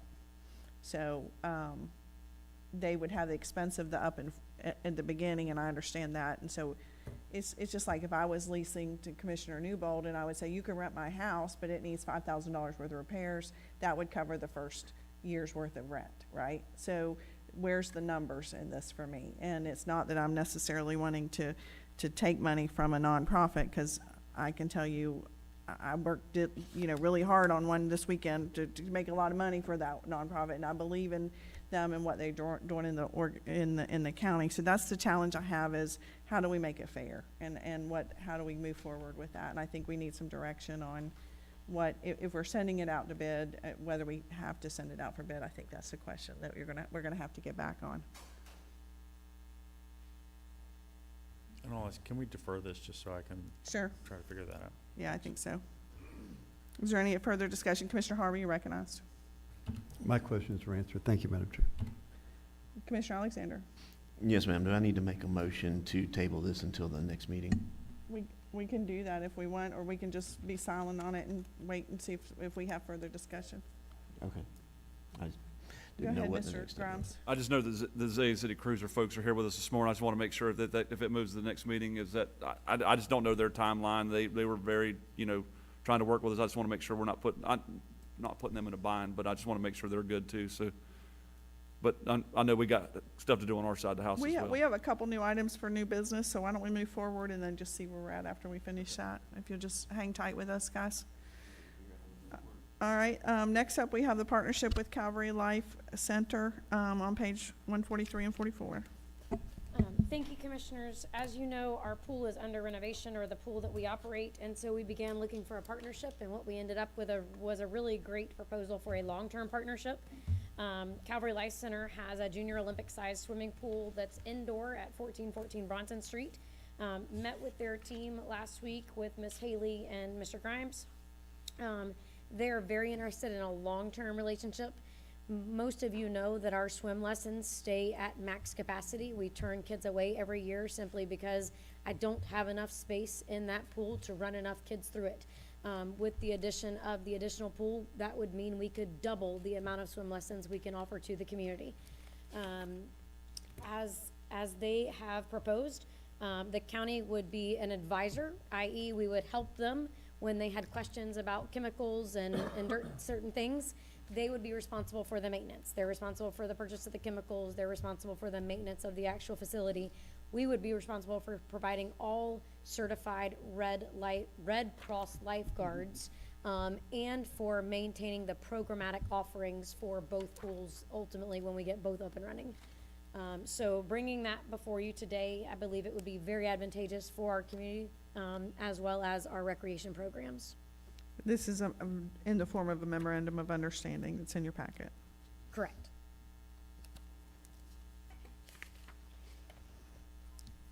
And there's no cost to the county on this. There's no cost for the facility. Obviously, our facility. costs are in the Red Cross lifeguards. Right. And then, of course, we do make some amount of money back on the swim lessons that we charge, as well as community swim and lap swim when people choose to participate. So there is some offset in revenue generation. However, we truly try really hard to keep our swim lesson cost very low and subordinated or supplement it when possible with community partners. All right. Commissioner Harvey, you're recognized. Thank you, Madam Chair. So explain long-term relationship. What does that mean? What are they So looking for? long-term, they're interested in us continuing, once this pool is up and operational, they're interested in us having both locations to be up and operational in the same relationship as we start, meaning they're gonna be responsible for the chemicals. If there's something random that they have as part of what we would do in normal operations, then of course we'd be happy to support them where we can. But they're responsible for the facility itself. We would be responsible for maintaining programs, lifeguards, community outreach, all of those types of things. But there would be an additional cost if we use that facility. I'm sure there's going to be someone to unlock the door, lock the door, more power probably for pool pumps and things like So that. we wouldn't pay power, or electricity, utilities, that type of thing. Our cost is truly in the staffing, and you are absolutely correct. It would require some additional staffing to run both locations. However, remember that this pool has been, for the longest time, the only community pool that's open from West Putnam to South Putnam. It's the only place our high schools have to operate a swim team. It's the only place our clubs have. It's the only place our community has for a public access pool. During the summer, we run 10 to 12-hour days every day, all day. And we constantly have more people wanting to do more things at the pool. So when we talk about utilization, it's one of our better utilized, and these swim lesson opportunities that we provide are frankly invaluable to a community that has so much water. And I think we've used that facility before since I've been a commissioner. I do remember there was some times when this pool wasn't working and we were able to go over there. We've partnered a couple of times, nothing on a long-term basis, and this is intended to be a long-term partnership. to help them. They want people and utilization in their facility as well. And so it's going to help them, it's going to help us, and help our communities. Well, I think it's a good move, so thank you very much for bringing this up. Thank you, Madam Chair. All right, Commissioner Newbold, you're recognized. I'm sorry, Commissioner Alexander. Sorry. Yeah, I would like to applaud staff for bringing this forward. I started talking to Jermaine last year. That pool had been dormant for a couple of years, and he was very proud of the upgrades and getting it back open. And we discussed different ways of bringing the public in and utilizing that pool. We talked about night swim-ins, movie nights, and the fact that that pool can be utilized 24/7, 365, because it is indoors. It's something that we don't have anywhere else in our community. And the location is perfect, because that community there is underserved. They have, transportation issues getting to this other pool. And I think it's a tremendous opportunity, just from a safety standpoint, to provide swimming lessons, again, to this community with the amount of waterfront that we have and the exposure to water in this community. We all know it's a benefit, but it's a detriment at the same time for those who lack the ability to swim. So thank you for bringing it forward. I think it's a great idea. Commissioner Newbold, you're now recognized. Just going to pile on, these are the types of opportunities we really should be seeking. I mean, it's a public-private partnership in the Parks and Rec space. It's going to help our relationship with the city. It's going to, you could literally save lives with swim lessons there, and the return on investment is just, off the chart. So anyway, it feels good. Thank you. All right, Mr. Suggs, you're recognized. Thank you, Madam Chair. This is one of those opportunities that kind of presented itself because of a need. And it's, Commissioner Alexander, the rest of the commissioners are absolutely correct. Ms. Grimes and I were over at the city when this project came forward, and it's been underutilized for many years. And this gives us an opportunity to breathe a little life back in that facility. I was really, the only comment I really want to make this morning was I was amazed that this past week how many people actually stopped me, whether I've been at the grocery store, at lunch, or wherever, talking about the fact that their kids who swim every summer weren't going to have an opportunity this year. And they saw this item on the agenda, and they were very excited about it. So I just wanted to share with you that the insight from those that utilize this facility, that they're excited to see this opportunity come in front of you five today. Thank you. I agree. I think it makes good sense, and we do want to continue to have our children safe in our community. I am good with the duration on the contract because, it looks like you can, either party can terminate within 30-day notice, and I'm good with that because, we're not signing something that says that we're obligated for the next 10 or 20 years. So, Madam Chair, I'd like to move approval of this partnership with the County and Calvary Family Life Center. I'll definitely second that one. We have a motion and a second. Any further discussion? All in favor, say aye. Aye. Aye. All right, and then real quick, request to rename Rotary Park to Danny Martinez Park. Is this you, Yes. Mr. Grimes, or I'm sorry, It's Ms. me. Young? Yes, ma'am. Thank you. Rotary reached out to me to update me that the new bylaws had changed in their rules, and their park names that they sponsor or support should no longer support the name Rotary in the park name. And so in speaking with the then president, Mr. Gint, I asked them as a board to give me a recommendation for what they would like to see. You may or may not know that what is currently Rotary Park is the last infrastructure upgrades that they've made.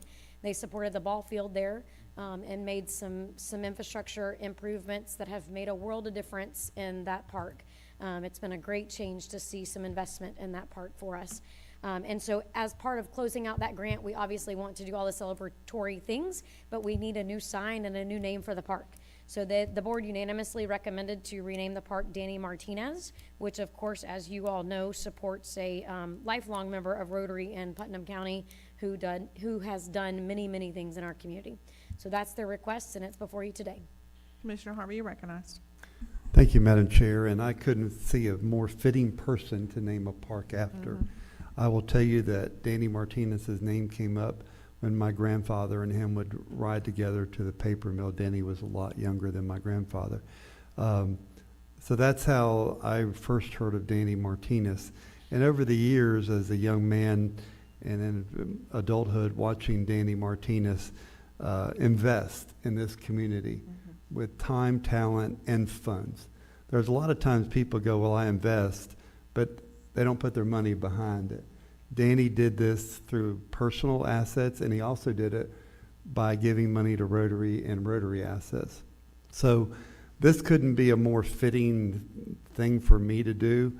And when I saw it on the agenda, it was really brought a smile to my face. I'm saddened that we're not having the parade of 100 years of Danny Martinez, because it would be fun to have a parade right to this park and do a ribbon cutting. But we can come up with something attributing that. But Danny was looking forward to a parade, and maybe we can do something appropriate. But this commissioner is all in favor of renaming that park the Danny Martinez Park. Thank you, Madam Chair. All right, any other discussion? I'd like to go ahead and make the motion to approve the request to rename Rotary Park Danny Martinez Park. Second. I have a motion second. Any further discussion? All in favor say aye. Aye. And I want to go back and clarify on the, with the Zoya City Cruisers, there is a nominal rent payment in here with discounted for, I'm sorry, I missed that one in my comments earlier. But my question is that for 1 year that they would pay the 500 minus the 400? Is that just a 1 year period, and then after that we go to the 500? I want to make sure I'm understanding it correctly. I believe the way it's proposed would be ongoing, because they would be continuously expected to bear some of the cost of operations of that building. Okay, all right. I was making sure I understood it. All right. So, Madam Chair, where do we fall down on that? Do we need to go out to a public lease, or can we do something immediately to help this I think group? we need to pull it and defer so that I can bring it back to you after having a definitive answer from what I'm looking at within our code of ordinances as well as the statutes. I think you do have to put it out for bid. Okay. Thank you. All right. All right, so we'll pull that from the agenda and come back later. All right, with that, that's all the new business. Moving into code enforcement. Madam Chair, is there anyone in the audience today for any codes case, the 2 code cases we have? Doesn't look like it. Thank you for asking. Madam Chair, then if no one's in the audience, we can move this pretty quick. On codes case number 2006-00912 is now in compliance. The total fine was $171,900. Staff has calculated the hard cost of enforcement back to the taxpayers of $2,674 if paid within 90 days. That's my motion. Second. Have a motion and a second. All in favor, say aye. Aye. And Madam Chair, on codes case number 2020-00272, codes case, the fine incurred is $48,805.50. Staff has calculated the actual hard cost of enforcement back to the taxpayer of $4,850. My recommendation is staff recommendation. My motion is to accept $4,850 if paid within 90 days on this case. Second. Have a motion and a second. All in favor, say aye. Aye. Motion carries. Thank you, Thomas. All right. Public comment. This portion of the agenda is designed to allow citizens an opportunity to bring matters to the attention of the board. It is not reasonable to expect that the board will engage in debate or deliberation about matters on which the board has received no prior information as part of the agenda. Please limit your time to 3 minutes. Public comment cards are conveniently placed at the meeting room entrance and should be submitted prior to the meeting to the deputy clerk who sits to the right of the podium. Miss Ashley, you have some cards?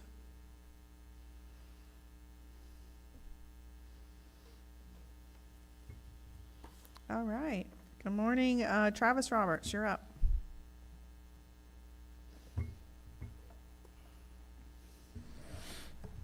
Good morning, or afternoon. Afternoon Travis almost, Roberts. yeah. Yep, Morning, 110 Travis. Yancey Circle, Satsuma, Florida. Yes, sir. Okay, a quick update on Port Gates. We met with, and we had Mr. Walt there. I'm not gonna attempt to say your name again, because I always screw it up. It ain't that hard. Just go with Walt. It'll be fine. Elsear. There you go. Good job. Yeah, I've been working on it.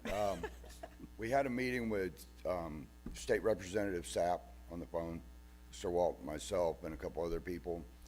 There is some funding that could go in for Port Gates. Problem is, just like you said with the lady over here, it's gonna take a year or 2 years. They talk about discretionary funds, maybe a couple of them pitching in, which have been mentioned before. That would get it pretty much done. and quickly. If that could be done, if that's still open on the table. The other thing is I called Tallahassee and was talking to them about the lease, and they said somebody from the county had called them. I talked to the attorney, I believe yourself, and nobody seemed to know who.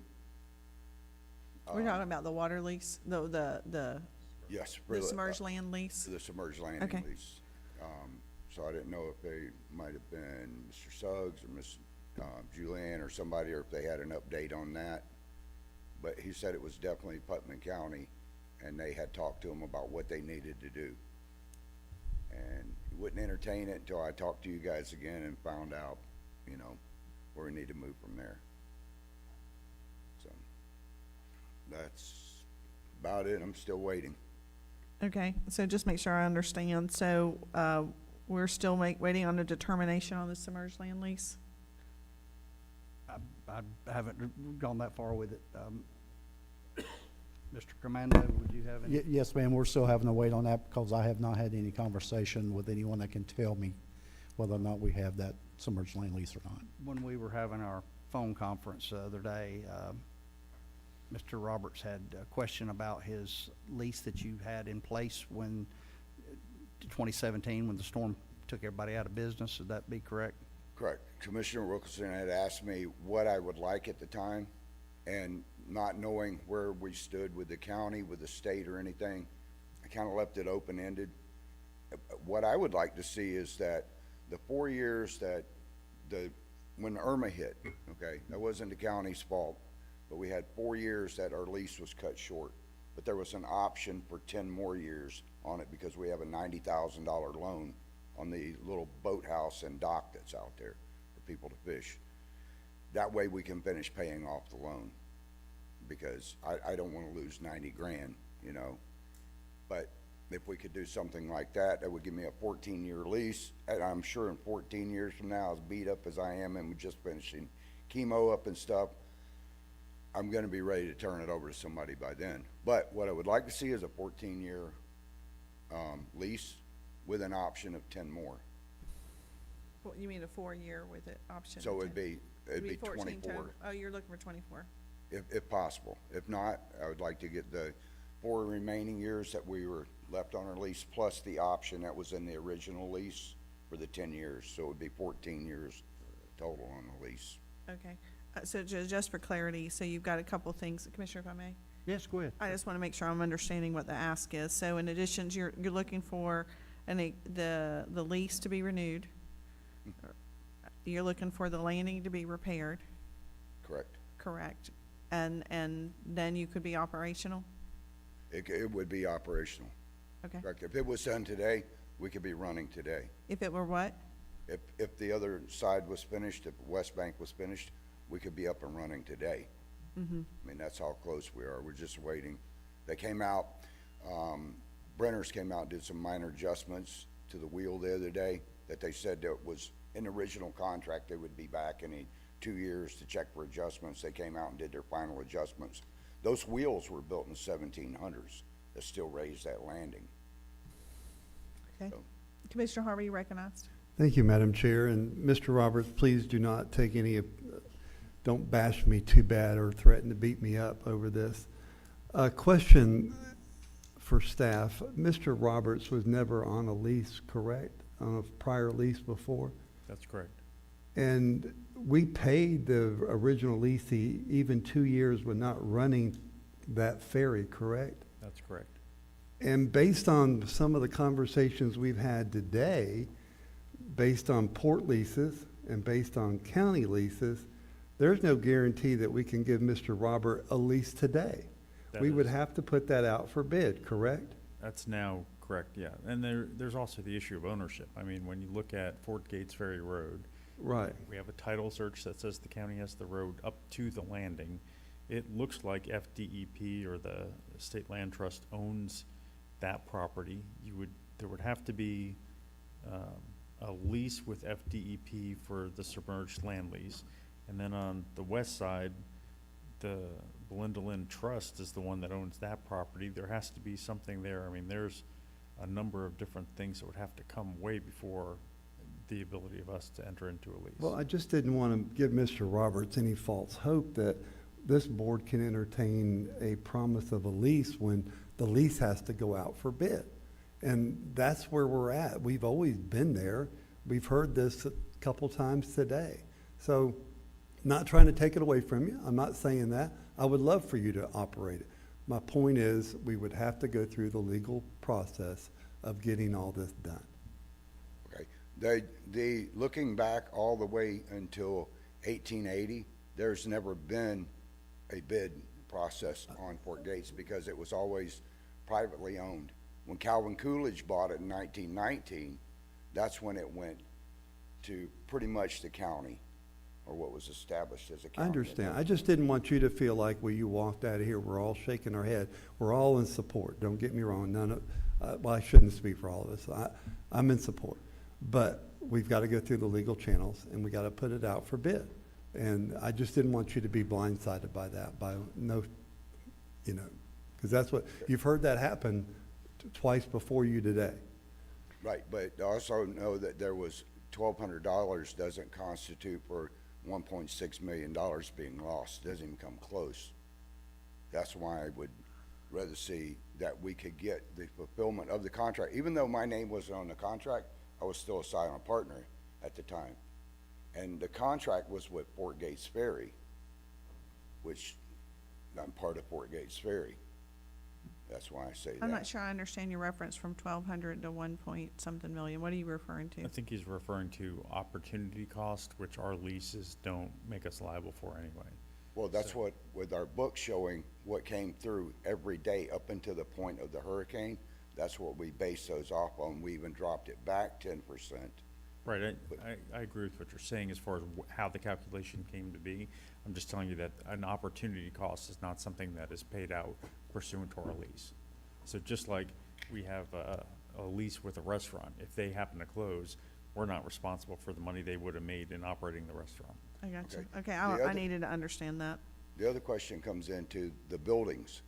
Under the laws that were written by President Trump, those are all historical buildings and cannot be removed. We own those.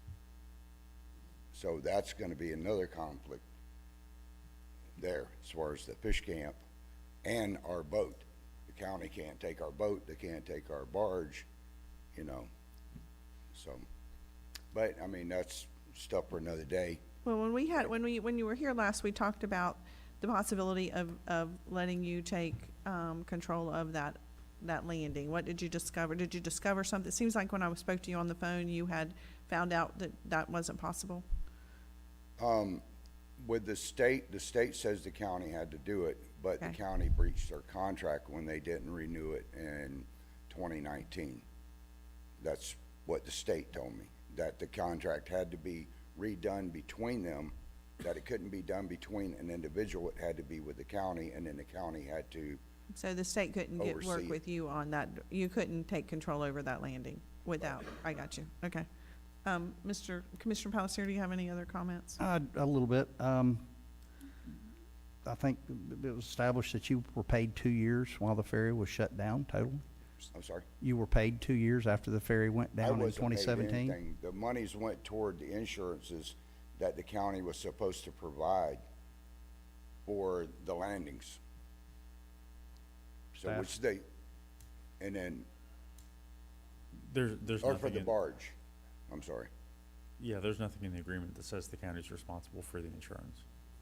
But the county, anything the county owns is supposed to be insured. That's what the monies were spent. It's also whoever has a lease is supposed to, we just had that discussion too. If somebody has a lease, they're supposed to be providing the insurance. That's part of every lease agreement we do. Is that what you're referring to? Yeah, we had our insurance Yeah, and stuff. yeah. But the upkeep, as far as the other stuff that the county fell negligent on, the landings itself, the seawalls and stuff, those things have never been done. We've maintained those things out of our own pockets, saving the taxpayers thousands and thousands of Well, we did dollars. one side, but we've never fixed the other. I'm sorry? We did one side of the landing was Yes, completely done. one Okay. side. Yeah, that was after several years. I mean, it finally got done, but, I mean, we're still 8.5 years, and we never even got to finish up our lease. And that was before Mr. Hackett died. Yes, sir. Mr. Suggs? Apologize to Okay. answer Commissioner Pellicier's question. I do believe we paid the full contract, I think it was $1,200 a month until the expiration of the contract to Mr. Hackett. That's right. Yeah, there was a lot of other stuff in the contract that was never fulfilled. The county was supposed to provide the ropes, life jackets, stuff like that. That was never done. We never asked them, and we went ahead and took that upon ourselves and provided all that. So there was a lot of back and forth on it. Like I said, when you said that me and my family received $1,200 a month, I've never received one penny. You know, my thing is to save the ferry. And my biggest fear is that with these buildings that were built in the 1800s, that barge that's over 100 years old, that boat that was built, and I just found out because I got the blueprints finally, that was built in 1881. That piece of history is none like any other in the state. It's one of the oldest, except for St. Augustine over there. Putnam County has the largest, the oldest piece of history. That's got to say something for this county, you know, to bring in tourism. But when I leave, that goes into Fort Gates. You know, I don't know what's going to be called. Then the name is changed back and forth. You know, it was St. John's Ferry, and then it was a couple other ferries. But the original name was Fort Gates Ferry, established by Colonel William Gates, you know. Yes, sir. Commissioner Newbold, you're recognized. The barge itself, is that owned by you or by the county? The boat? The barge. The barge is owned by us. Okay, and the boat? The boat and the barge are owned by Dale and myself. Okay, thank you. Commissioner Palatka, you're recognized. I had not, to be totally honest, I had not dug into the lease and ownership of or how the going forward would work. My whole focus has been reestablishing the landing and the permission to build the landing, which I think we're working toward that. I think I told you the other day on the phone that I think we're going to have some buy-in from the Forestry Service about the landing being right off the end of their road there, going where it meets the water. And we haven't reached out to Miss, I'll never get her name. No, you're talking about the forestry folks? Yes. Miss Sakaric, Carrie Sakaric. Sakaric? Yes, sir. Okay, Miss Sakaric. So I think we got to get some buy-in from her, but I was willing to use some of my discretionary money to fund rebuilding the landing to be sure that came to be, because I think we got just a ballpark rough estimate from Mr. Minor of I think he said $150,000. He just shot that off the hip. That's not viewing anything personally. And out on site, he just looked at some pictures I showed him, and he just ballparked it at that. But I would like to see if we could get, I don't know who else does that kind of work, building those type of deals, and at least get a hard number so we could say, oh, it costs this. Then we can move forward with at least knowing that part. Do you know anybody, Mr. Grimes, other than Mr. Minor? I don't know that we don't, was it Brenner Marine that did the Fruitland side? Is that, who did that, Miss Cheryl and? That was Cheryl and Bull. Yeah. Brenner. I mean, I don't know, we don't reach out to them and say, hey, you guys already did that side. I mean, and that may be something Mr. Roberts could do, because he's down there every day, is meet them over there and just bring us back some kind of idea. I mean, if that's Yeah. amenable to the board, because I don't, I mean. I think that gives an idea of somewhere to start. Right. If Mr. Roberts is willing to do that, I mean, just to meet with him at his convenience, because he knows the operation of the ferry, bring a quote back to the board saying, hey, this is what's going to cost us to put the landing back in the, shape to operate. Well, the way we did it last time, and I worked with Commissioner Rawls on it, is that we purchased, instead of it costing so much money, and I'm not going to throw any figures out because it would make the bidding process unfair, but what we did was the county purchased materials from the prison over in Zephyr Hills. They have their own sawmill there, which we saved 2/3 the amount of money that we would normally have spent.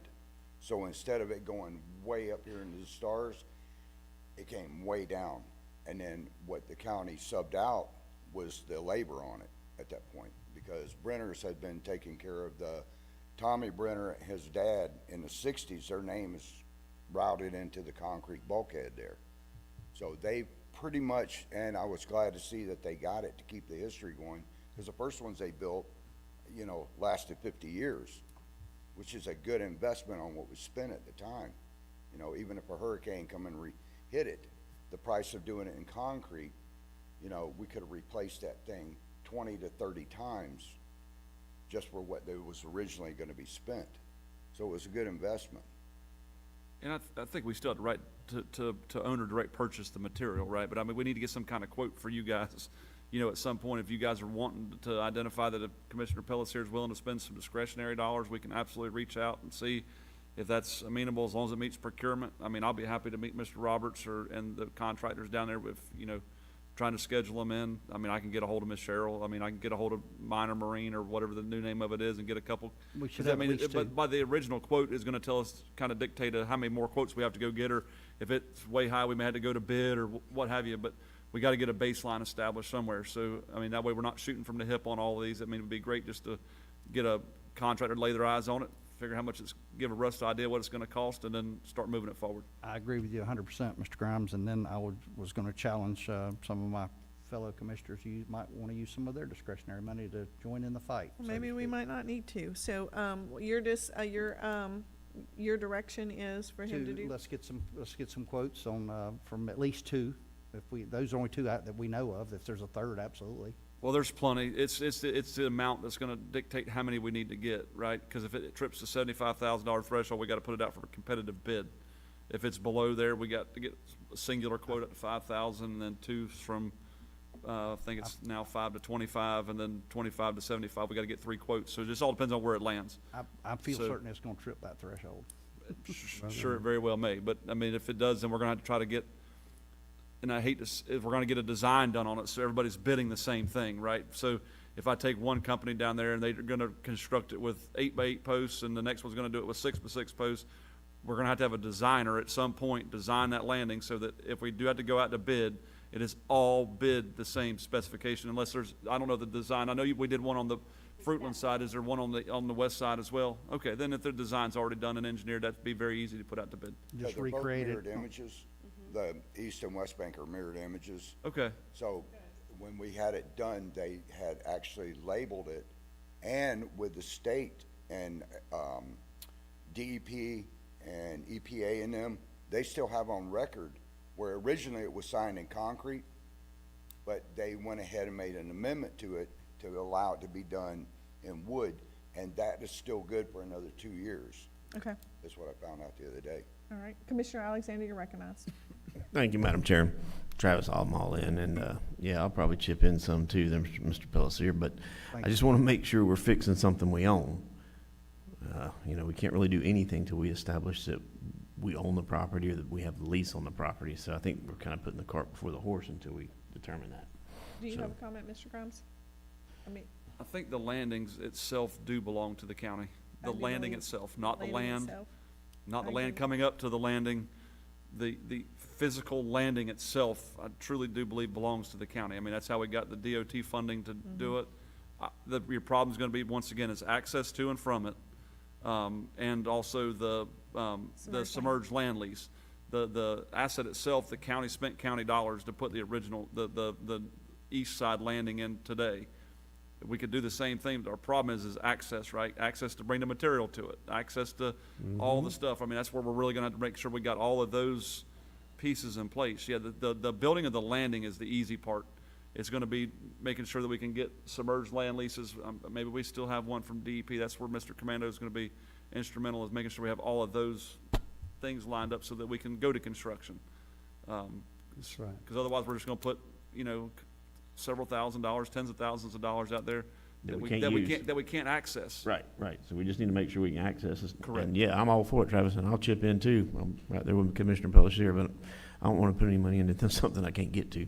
No, I did talk to the lady that owns the other side on the west bank, and she said that she had no problem, and she would give a notarized letter saying that if we had to put materials, she would allow her property there, because she has several acres there, I think 6 or 10 acres.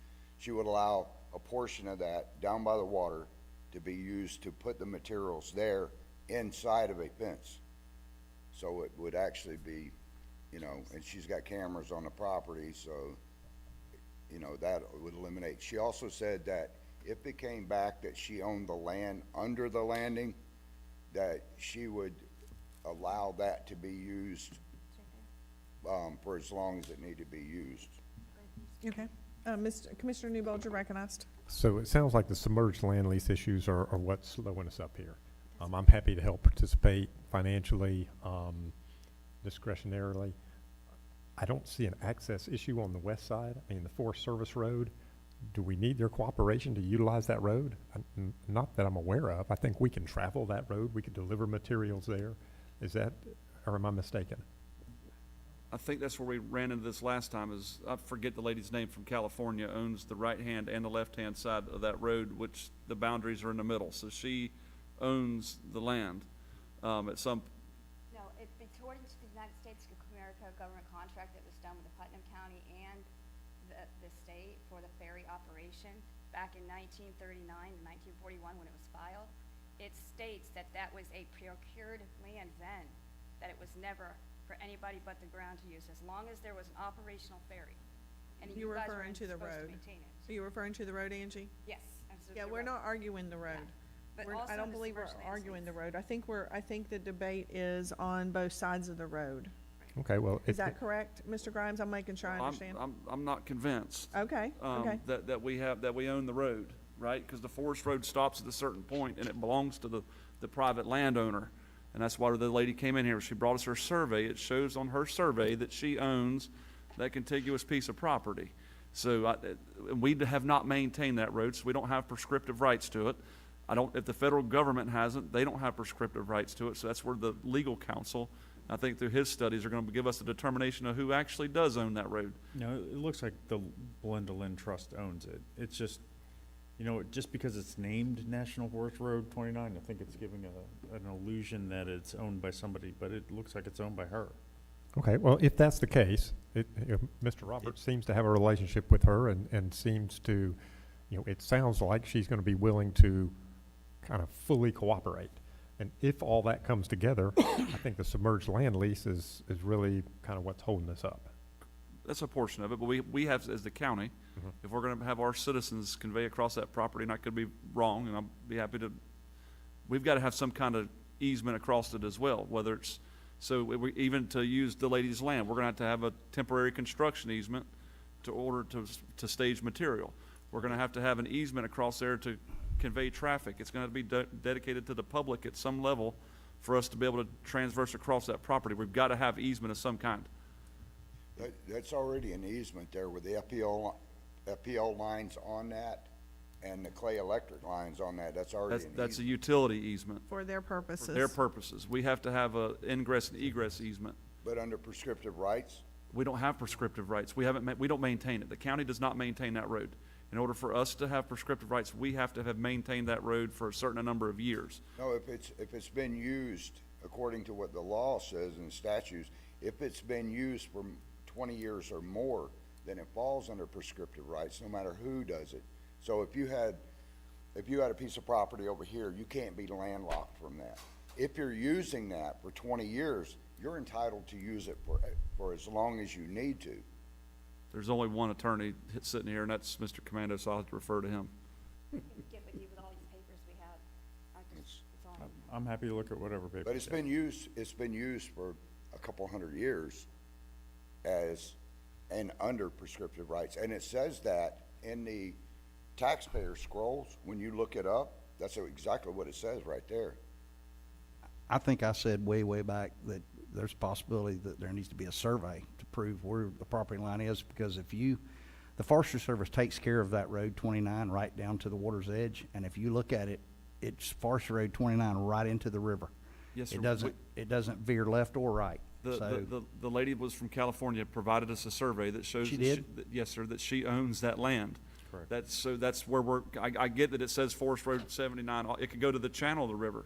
It goes across her property. Okay. So, Still but her yeah, road. she, Then that Miss that Lynn didn't lady get- owns that property, and we've got to get access across that property for public right-of-way. If she signs the document, that seems like that problem goes away, correct? Yes, sir, but we got to, all of those things have to be in place before we spend discretionary dollars or whatever we I get spend in you. order to I have all get it. that. I'm on board with everything you said. Absolutely. I mean, none of it's impossible. We just got to get If you can get the documents, I will get them signed by her. That's Mr. Commando. And we can proceed on with getting, an estimate or estimates. Most certainly, we can put several things going together, right, as working, but we can't do any construction until I we. get it. I'm on board. yeah. Okay, yep. So let's land this plane. Ma'am, please. Commissioner Alexander, I'm gonna recognize you, and then we're gonna follow up with what the direction is. That sounds great to me. So Travis, if we get you some documents together with an easement through her property, you can get those taken care of? Yes, sir. So the burden falls on you, not us?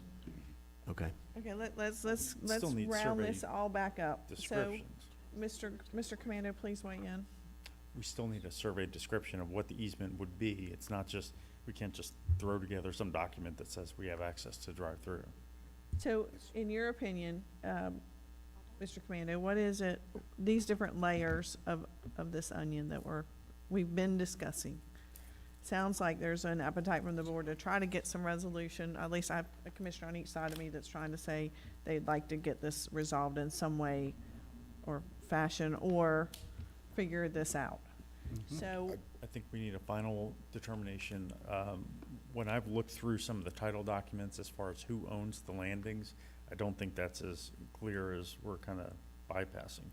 okay, I do think the Belinda Trust does own the west side landing. Even if we've put money into it in the past, that's probably not a good thing as far as kind of what our legal obligations are related to public dollars. Once you pass that, then you need access based on the road on the west side. It's clear at this point that the road on the east side is dedicated for public purpose, even though we haven't maintained it. After you cross those two checkboxes off, then you need a submerged land lease with the state of Florida, which we do not have right now. After the submerged land lease is there, we need to determine what the cost of actual construction would be. And in that construction, going back to issue number one as to who owns it, for example, the state of Florida's Department of Transportation has said that they're not allowing anything else to be built out of wood. It has to be concrete, which complicates the price. And that's something that happened recently in Baker County. So once you get to that point, then you'll have an idea of what the cost is before you decide to move forward and commit. well, I'm hoping that that's not the case on the concrete, but if you've just recently experienced that, I can see where you're coming from. There was a very small 2-lane bridge in Baker County that's been wood from the beginning of time. And I think they were trying to use FEMA dollars to replace that bridge. And FDOT came in recently, I'll say within the past 6 months, and said that they're not allowing us to put a wood bridge in. So even though we're calling this a landing, just understand that the state may refer to it differently than we do. Well, it has a bridge number. That's what Mr. Travis said in his video. And so that part's something that we haven't dove into, but that's a concern as well. The original, you're Wait, correct I'm sorry, on and that. then after all of that's done, presuming that the functional pieces are in place, then there has to be some discussion about what a management agreement would look like. Right. Because that one expired. The prior one expired. Right. On the Okay. one thing, you're correct. No new projects can be done out of that, but this is a historical thing, and we changed it on the east side, from a bridge to a landing, which it doesn't fall under FDOT anymore, which kind of screws it a little bit because there's no funding gonna be available, except through the Historical Society. And I talked to them the other day, and they've got $130 million sitting there not being used, that they're wanting projects and wanting to keep historical things alive. And he's like, I wish people would call me and come and get this, and let us use up our budgets before we lose them. But the letter from Governor Rick Scott overrode FDOT when it said the landing could not be built in concrete, that it had to stay historically correct. And the county has a list of that. I submitted it years ago to him when it was gonna be built out of concrete, and he said it must remain wooden. Well, things change, so we'll take a look at it, but, thank you, Mr. Roberts, for your comments. We'll come back to the board. What is the direction, of the board? could we at least move forward with getting the estimates in wood and if that doesn't, I don't think that's gonna cost any kind of money just to get an estimate for him to, the builders to give us that estimate in the woods, material, correct? No, so at least we'd know something, and if it turns out we can't do wood, then we'll have to find out another way, but if Mr. Roberts is correct about the historical thing, we at least would have that already in place. Commissioner Alexander? Thank you, Madam Chair. It seems like each time we discuss this, we come up with a new set of questions and a new set of directives, but I think this time, Mr. Commando has provided us with a great checklist of tasks that need to be accomplished. And I would ask Mr. Commando to provide us a list of that checklist, so we together as a commission and you as a citizen who is advocating for this understand what the goals are and what the needs are to get this done in order. So I would like to ask Mr. Commando to provide that with us in writing so that he understands what the obligations are for both us and for the commission. Real quick, Madam Chair, when we were on our phone conversation with Representative Sapp, what was he said that he was going to go forward to see DOT? Is that what I remember him saying something about? He was saying that there's a lot of stuff left in their budget, or there's stuff that he can bring it up and get it done in the budget. He also mentioned the road over there on the other side, that with the upcoming legislation and stuff, that road is about to be turned into a national forest. So it's not gonna be state and national. So the funding would be there, but again, it would take a year to 2 years, as the lady said over here, to get that road, and they're looking at $1 million per mile. So it basically costs them $7 million to do the road, but at least that's in the works of people. That would mean the county would not be held, to any standards as far as keeping the roads up, keeping the asphalt, people's tires getting cut, the police department or ambulance not being able to get there. That would eliminate a lot of that. And he's going to Congress right now and pushing for that to be done early. Representative Sapp is? I'm sorry? Representative Sapp? Yes, ma'am. He's going to Congress? Okay. And he was talking about he's going to the state and to Congress and to their Senate and stuff to try to push this stuff. Now, he has a vested interest in it because they own property over on the other side, which he said might bring up a conflict of interest. He said he would disclose that, though, in our conversation. He said he'd have to, and I agreed with him 100%. But there's, hopefully that doesn't. Okay, so. There is more than just the landing there. There is the road that's in the works with it. Okay. So, All and right. it looks like he's gonna be, what did he say? Secretary of Transportation. Mm-hmm. So that also helps out, if he gets involved and does it. And from right now, he's given us his word that he is gonna get involved and helped out. As you said, Madam Chair, to bring it in for a landing, Commissioner Alexander is correct about the checklist of what we need to do, and so we can kind of mark things off as we move along, moving forward, and Mr. Grimes could proceed with getting estimates from as many people that do that type work, 2 or 3, and so we get that part out of the way. At least we're getting something done and moving forward down the road is what I'd like to see happen, Madam Chair. Thank All you. right. There was one last thing. There was a bunch of stuff when the landing was being built. It had to be designed by a historian or historical archaeological thing. It couldn't be done by Turners up there, but that's all been done. And also the dive teams were out. They found no artifacts. A lot of the preliminary stuff that was originally a big pain in the butt to get done has already been done on both sides. Okay, well, that's good to know. And one last thing on the graffiti You done thing. said that 3 times, this has Travis. nothing to do with graffiti. But on the graffiti thing, Oh, yeah. like when I've gone to different parks, I coached at Little League, at the high schools and stuff. The kids with the graffiti, even down on Drayton Island, I was down there the other day.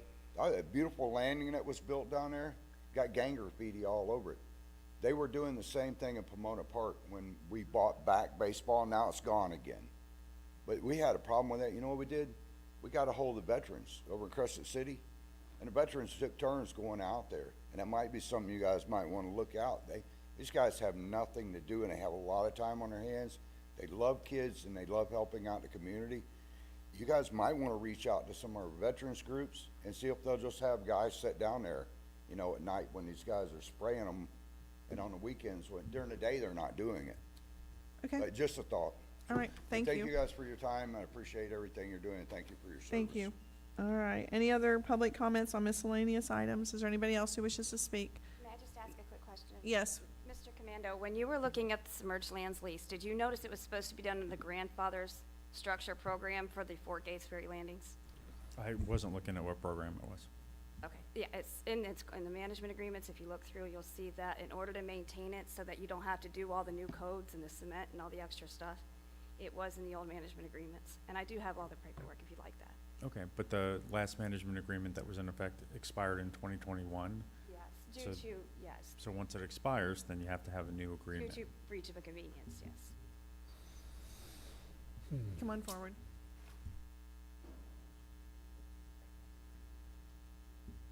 Okay, how are you?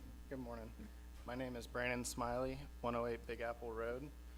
I wanted to mention a program that Duval County SHIP uses to help build new construction affordable housing.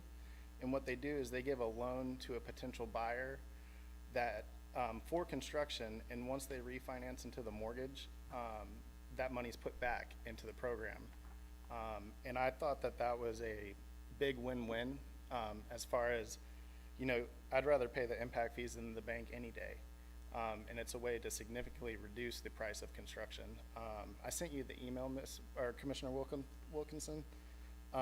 You know, I don't know the ins and outs of how they guarantee they're gonna be still qualified at the end of construction or anything.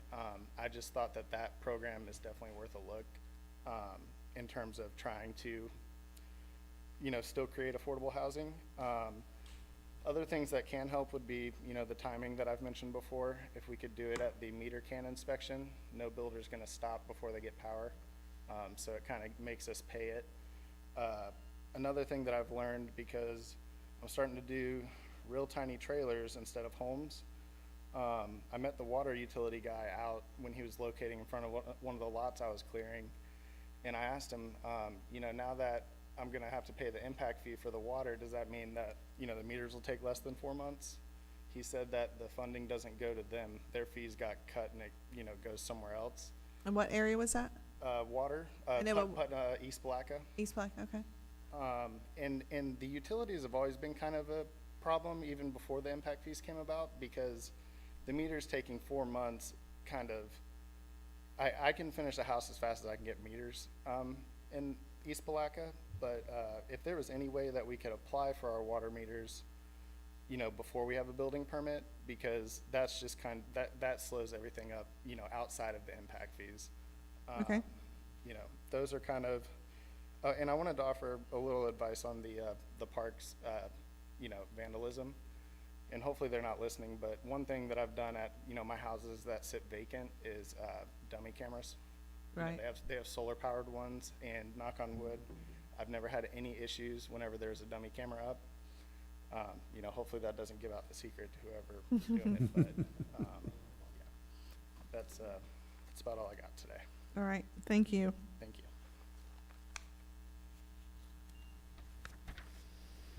All right, Commissioner committee updates. Commissioner Alexander, do you have any committee updates?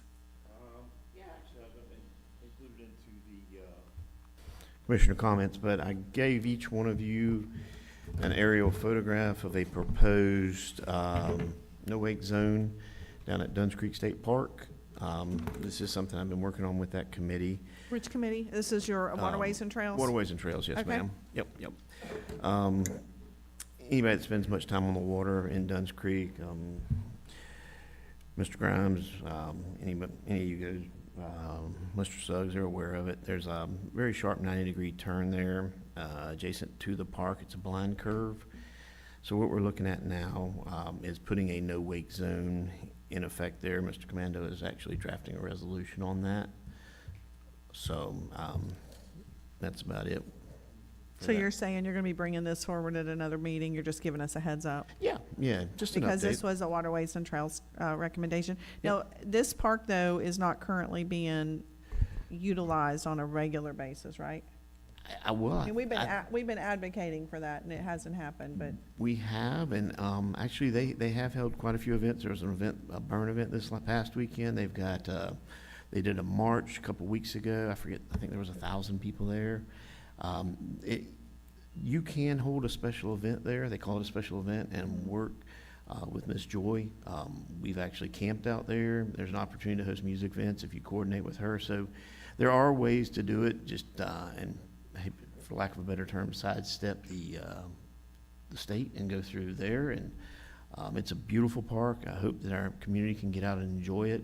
And I'm really hoping to see the management plan moving forward that was approved in 2018. I haven't seen a whole lot going on, but I did learn at the last meeting that we can pull out portions of it and look for funding on individual sections of it, not just the entire management plan itself. So that's going to be my direction moving forward. Well, I commend you on that, because it really should be the state doing that, but I'd rather some movement than no movement. But let me ask you a couple questions about this wake zone. Have you already had conversation with like the sheriff's office or FWC? Yep. And? Therefore, it actually has to come from the county level first, and then they enforce it. So that's after meeting with FWC, that was their direction there. So I've met with Rich, and he's crafted some stuff in other other counties that he works with. So we're using that. I've met with some of our local boaters, the bass fishing folks, as well as the kayakers, and try to get input from both sides, because, as we all know, nobody wants restrictions and speed zones, bass fishermen especially. But they did recognize the need for some type of abatement there, because there has been a death in the past there, as well as a guy ended up in the trees there. And what's unique about this particular spot in the river is this is the only ADA compliant kayak launch in our county. So that's what we're trying to tie it into.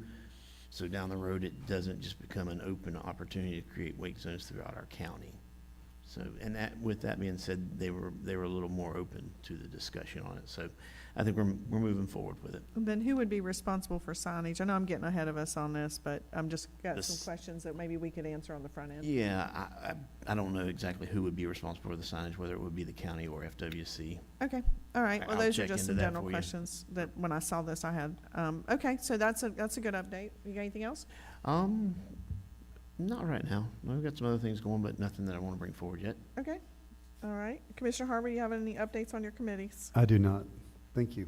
Commissioner Newbold, No updates. Commissioner Palacier. Very briefly, continuing to serve with the CRA, which you appointed me on, and I'm enjoying that. I really am. I think giving them some guidance from the commissioner level of county commission of how we move things forward, and maybe try to get a little steam up down there, Okay, pushing some items forward. But yes, I enjoy that and want to continue to stay on that board. okay, very good. And if as we move forward in the year, if there's a board that you want to, maybe step away from for a little bit, we can have that discussion. Sure. But you better have somebody ready, is all I'm saying. And it's Let not me me. get ready. You didn't let me get ready. Well, so I will give you a quick update. We had this, if you don't know, the SHIP program is open for applications, and that process is for down payment assistance in repairs, home repairs. The application period ends, I believe, June 8th, and is that correct? Repairs and demo replacement. And demo replacement. And so we have had a good response from our citizens, and we'll be moving forward. We already have a list of repairs and home improvements and some demos that we were working on from past years, and now we've got some more money come in, and I just want to thank Julianne for her work on that board. And she's not on the board, but she certainly serves as an advisor and helps us with that. And so it's exciting to see that we have funding available for our citizens who can't necessarily afford some of those emergency repairs or home repairs that they need. And it's just a great resource. So I hope people take advantage of that. Going forward to appointments, do we have any appointments, starting with Commissioner Alexander? No, ma'am. Commissioner Harvey, I have none, thank you. Commissioner Newbold, None. Commissioner Pelletier. I have none. I have none at this time either. Comments from clerk of court. Good morning, Commissioners. Construction of our new customer service center is getting close to completion, so what I'd like to do is invite each one of you down, and county administration if they would like to, but if y'all would like to come down over the next couple of weeks, you just give me a call or shoot me a text, let me know in advance, and I'd be happy to walk you around before it gets a little too hectic in there, before we start moving staff back in. We will be doing a formal ribbon cutting in early May, but just wanted to give you guys the opportunity to come down, take a look before all the craziness starts. So, and that's all I have. So, All thank right. you. Commissioner, Yes. can I interject? Matt, I had the opportunity to go down and meet Julie down there and walk through it. The facility has turned out beautiful, and your staff has worked every day, all day, Yes, they have, coordinating, yeah. and just really commend all of your internal staff and all the effort that's put forth to really bring a project in very well, that's gonna well serve our citizens and your office. Absolutely, I agree. Thank you, and all credit goes to Mrs. Julie McLean. She did a fantastic job managing that project. So, And I definitely need to get down there because I was on the forefront of wanting this done. And Absolutely. And I haven't been by to see you, so Yes, ma'am. I owe you that visit. Okay, anything else? All right, anything that came out of the legislative session that really affected your office? there were some changes that the Clerks Association, some bills that we supported that shifted some funding on our court side that should help clerks statewide. Okay. I don't think that it will get us kind of where we need to be on the court side, really, but as you know, legislative efforts are multi-year processes, and so we're going to continue working on those. And but there were some wins, yes. Yeah, and I did see on the ERP funding, we didn't get what we asked for. And none of it's final yet anyway, Correct. but there was a little bit of money in there for that. Yep, and still waiting to see on the Senate side as they go into finalizing their budget, whether it's actually going to be in there. Whether there's and anything make to it at all, yeah. Mhm. Okay. Yes, ma'am. All right, County Attorney Commando. Thank you, Madam Chair. So our outside counsel has asked for the ability to conduct an executive session. If it is okay with the commission, our recommendation is to do that at the beginning of the next meeting. And other than that, that is the announcement. Thank you, Madam Chair. So I feel like I don't ever like leaving the room with a bunch of citizens and they're waiting on us to finish a meeting. So is there another opportunity where we don't have to make our citizens wait to have an executive? Can we have an executive session whenever we want, and we've just always done it right before a board meeting because it was convenient? Because I don't like it. I just don't like it. It's all correct. We can do it whenever we want. You have to still go through the same process of you open it up in the public, then you recess to an executive session or a shade meeting, and then you come back and you Oh, so actually you do have to start your go through the BOCC. process. I see. It doesn't have to be a BOCC meeting. Okay. It could be a special called meeting for that purpose. So you can do it whenever you want. I just don't like it whenever we have a room full of people and then we start the meeting and then we go, okay, we're gonna have to recess while we go in this other meeting, and then we come back. I just don't like it. We could do it at a time certain at the end of the meeting. Generally speaking, my understanding is it's done that way just because of your schedules to get all 5 of you here. Mm-hmm. Okay. Probably do it at the end, and that way we've covered everything. But then you have to have a time certain, so it would be the same thing. So if you set it for 1 o'clock, everybody's getting up at 1 o'clock. It's the same thing, but more than you wouldn't have as many people sitting here, so I agree with that. I just struggle with that for my constituency. That's just me personally. That's just me. Understand. So you wanna, can we try to set it for 1 o'clock? Can we just do 1 o'clock? Today? No. No, Next. I think we have to give a little bit more notice than that, after the next meeting. Could do it before the meeting.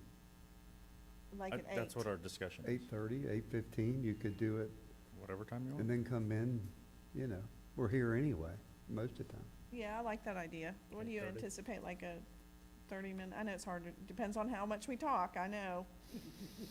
Honestly, 15 minutes, I don't think this one's that complicated. Okay, I just don't like our citizens waiting. Why don't we do 8:30? All right, let's just plan on doing it. Can we advertise it for an 8:30 meeting? We can. Okay, let's do that. So next board meeting, you guys I'll need to be here a little bit earlier, please.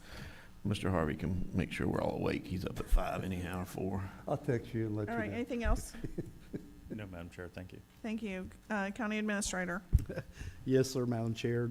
The only thing I have is just a reminder, next week, all 5 of you commissioners, as well as myself and Mr. Sullivan, will be going to DC to talk about our projects and meet with our representatives in DC. Mr. Josh Gaviton, our federal lobbyist, will be making all the arrangements. He will also be putting our talking points together. As soon as I receive those, I'll forward those out to the 5 of you. Okay. All right, and, Mr. Grimes, do you want to discuss the burn ban or proposed? Sure. So Jason Fauché, our forest area supervisor, reached out to us yesterday and asked if we would put the county back underneath the burn ban. We did receive that inch of rain last week, but the forecast doesn't look good for the next few weeks. As he said, we've got some dry, windy days coming ahead of us. Just trying to look out for a day. It actually had I think a 500-acre fire breakout over the weekend in Baker County. He asked, we told him we'd oblige to bring it back to you guys for a wave of support or however you need it, to have the chair lady continue to sign as 7 days extensions, but brought it forward today to try to enact another burn ban in our county. I concur. All right. So is that a recommendation? It is a recommendation All that right, we put a burn ban. Can I get a wave of support? Yeah. All right, thank you. All right, thank you. All right, moving forward, Commissioner comments, starting with Commissioner Alexander. I'm picking on you today. You're first up every time. That's all right. I'm first in your mind, first in your heart. Yeah. No, I'm going to be brief. As it gets closer to lunchtime, I'm getting hungry. But one thing I wanted to do is just give a big shout out to the man in black back there. Last year we kind of missed the mark on our submittal for our grant for a boat ramp down there. This year, I think Sam has done a phenomenal effort. He's put forth he's done everything he can to put us in the best position, I feel. He's worked overtime to get that submitted, worked hand in hand with our engineer team, the contract team Hanson that we've worked with, and pushed them probably a little bit beyond their comfort level, but that's what we needed, I felt, to get this project moving forward, and I just wanted to give him a shout out and say thank you, man. Thank you, Sam. All right, anything else? That's all I've got. All right, Commissioner Harvey.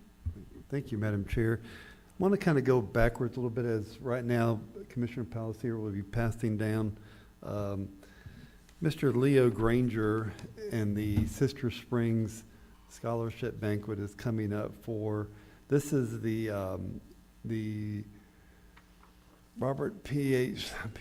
Robert H. Jenkins Congressional Medal of Honor is buried there at the Sister Springs Baptist Cemetery in Grand and Lake Shores. They do a fundraiser every year of a dinner, and everyone's invited. Donations is $25, and he would love to have each and every one of us down there. So you've got a flyer in hand. That is actually May 16th, a Saturday at Robert H. Jenkins Elementary School cafeteria, and a lot of us have been there before. So if you're interested, I do have tickets, but we don't need those necessarily to go and be a part of. That's how they maintain that cemetery in perpetuity. Do want to mention that a few weeks ago, Julianne and I had the opportunity to sit down with the commander of Naval Air Station Jacksonville. You've got an email on that on 4/8 from Julianne talking about that experience. I encourage the commander to meet with each and every one of the commissioners, especially the commissioner from South Putnam, about the flyover zones and things that are important that I frankly, and I don't know if Julianne was, but I didn't realize the impact that they had in the Navy down there, and the restrictions on the fly zones that they do operate. And at the end, I mentioned, and Commissioner Palatka brought it to today, and I won't steal his thunder, but if there's an opportunity for commissioners to go out and land on a carrier. So I'm sure Commissioner Palatka will go into that, and I won't go into any more detail on that. But I do ask you, if the commander contacts you, do avail yourself to that meeting. I met them down, and when Mr. Suggs and I went down to Leesburg, I believe it was, and we met for, they had a concern about Rodman at that time, and that's why we went down there. And they do have some skin in the game on Rodman and Lake Ocklawaha and the Ocklawaha River, and access to their bombing range there off of 19, off of the dam road, if you will. The other thing is the Save Rodman Bass Tournament is this coming Saturday, and appreciate all your support that you've been. We'd love for you to be out there. The weigh-in starts around 2:30. Please come out. We're going to have a low country boil. We're going to have pulled pork, and we're going to recognize all commissioners that have been so heavily involved in saving the environment out there. So please make yourself available if you can. We'd love to have you. And last thing, Madam Chair and fellow board members, I had the opportunity to serve with Sheriff Jeff Hardy, who recently passed away. And Jeff was a very, very emotional man. He was a very good man. I remember him speaking at our homeowners association in Interlachen Lake Estates when we had a volunteer one. And he became our sheriff after Dean Kelly. And we all know what happened down south with Haley Cummings. I don't think he could ever recover from that and the jailbreak that happened. But Jeff was a good man, and despite some of the downfalls, we all have vices and we all have problems. And I had I had a lot of respect for Jeff. Jeff actually oversaw the jail being done, the current jail, and was there for that. So, just remember Jeff in your prayers and his family. It's awful to lose any part of law enforcement that we've had, but he was our sheriff, and I think an awfully good one at that time. So thank you, Madam Chair. That's the end of my comments. Thank you for that. Commissioner Newbold, you're recognized. I want to thank Commissioner Alexander for his interest and just stick-to-itiveness with the Duns Creek State Park. He recognizes the value of that for our entire community, and especially South Putnam. That no-wake zone, I know they're controversial, but that's a super important space to have one. That's a hairpin turn in the river. I've been in that space in a kayak and experienced folks speeding through there. It's, especially with that ADA ramp that is there now, it's very important. That park is going to receive more attention. It will receive more funding over time. I talk about it being underutilized, but it is utilized. At the last event I went to, there were 800 people. And No, but I just want to open every day. I just want to see it it is open open. every It day is. for campers and people to come and stay and It is spend money in Putnam County. We are working on it, Madam Chair. We're trying. I know. It is open every day, but it's still underutilized and Yeah. underfunded. So there's a lot of potential there, There and I'll ask a few questions later on about little specific funding pieces. So anyway, I did neglect in committee updates. I got Okay, go ahead. the first half of my canvassing board training done. Okay. So hallelujah. I wanted to thank. Canvassing board? I thought you were on canvassing board. I am. Or did you do your training yet? No. Oh, There you go. okay. Mr. Overturf keeps me in line on that. All right. I wanted to thank the commission for their support of the Catfish Festival. It was a big success down in Crescent City. The Rotary Club, knocks it out of the park. Both Crescent City and all the Rotary clubs within the county come down and pitch in and make that day a success. The city of Crescent City pitched in a ton. Thank you all for making that scholarship initiative possible. That's really all I have. All right. Thank you. Thank you. Commissioner Pelletier, you're recognized. On a sad note, like Commissioner Harvey said, I did serve when Sheriff Hardy was in office, and he and I spoke many times in depth about the need of a new jail expansion, and I did work very hard, and we did build that during my time there on the board. Something very badly needed, and I hate to say it, but the darn thing stays dadgum near capacity now. Which is not good, but just means that much sooner we'll probably have to add another pod on there, and I don't even want to think about that. But put that to bed. I do have a picture and a little booklet. I did do the carrier fly-in back in 2013. Anybody that can go, I do advise it. It's a very, make you so proud to be an American. I mean, your buttons will all bust off your shirt when you go on that thing. And they take you from one end of that carrier to the other, show you every aspect of those people and their lives and what they do on a day-to-day basis. And it will really make you appreciate our servicemen and women who serve abroad and protect our freedoms. It's a great thing. And I actually landed on the George H.W. Bush, which has now just been deployed to the Middle East in theater. So it's kind of neat to think that I was on that. It's over there flinging bombs on those towel heads. Sorry about that, but that's the way I feel about them folks. That's all right. That particular country. We got a lot of other good friends over there, but those are not our friends. Those are enemies. And that is the way that is, folks. And as Walter Cronkite used to say, that's the way it is. April 14th, 2026. Have a good day. That's all you got? That's it. All right. So a couple things I want to say. Chaplain Stackpole mentioned it, but April is National Child Abuse Prevention Month.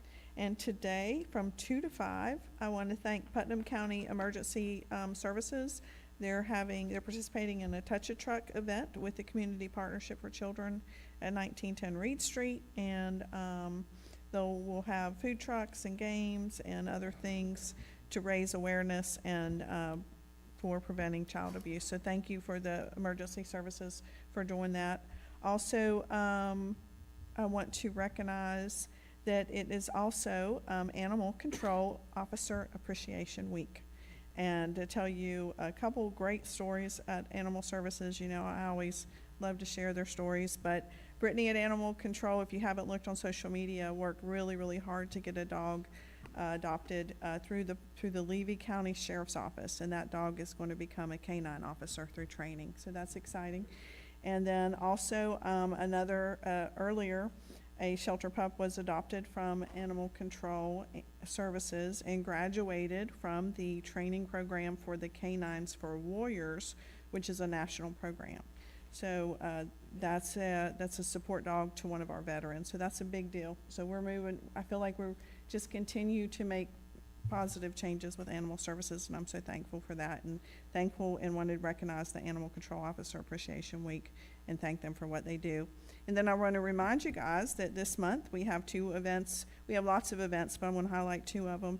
April 25th is our Vets Freedom at the Fairgrounds Fest, Vets Freedom Fest at the Fairgrounds, along with on April 25th is the Bostwick Blueberry Festival, and I'm sure you all have signed up to volunteer your time because that's required as a county commissioner. You are told by Linda that you're going to come do that. But anyway, great things. That's a big, big event in that community, and every year we always look forward to that. But Bostwick Blueberry Festival, don't forget April 25th. And I believe that's all I have. Chair? Yes, sir. Can Mr. Ritchie show something? Yes, and Mr. Ritchie has something he wanted to show real quick before we close out our meeting. As long as it's appropriate, sir. It's not mine. There you go. It wasn't your idea. Okay, let's clarify that. Okay. Can we make sure that it's shown on the We had a video. audience? Yeah, it's coming up. Way outside. See, look at that pitch in the air. Did you see that? Yeah. Well, I didn't want to. wasn't batting left-handed. I didn't want to hit you as a thing. I was. I mean, no one has even spoken of the amazing agility of the catcher. That's right. I was going to say something, but Did they not trust you with a real bat? We did. They wouldn't even give me a bat, no. Well, we weren't going to take Madam Chair's bat, so that wasn't good. No, thank you for getting. So that was just, if you want to clarify what this picture is, this is your throwing out the first pitch. This is the first pitch being thrown out to West Putnam Ballpark when they had their opening day. A bunch of, probably 100 children out there playing ball. So Commissioner Wilkinson and Commissioner Newbold could not attend But this is me throwing to Commissioner Alexander, and he does have agility skills, because it was clearly out of the strike zone, as you can see. But we were trying to keep it away from Commissioner Palacier, so we didn't, I would have hated to hit him, so. But we had a good time, and a little levity never hurt any situation, so. But I looked pretty good standing right there, and did pretty well with it, so. All And- right. And again, real legs quickly for to sure, talk, Commissioner. real quick, we talked about our ball fields and how well this place was packed. The people were out there, they love it. There was a team there from Union County. Yep. And it was good stuff. Well, it Good wasn't stuff. that many years ago that wasn't a really active field, so that's exciting. So thank you all. I'm done. You're right. You know, we made a commitment that we were gonna start doing fields when fields were gonna be used.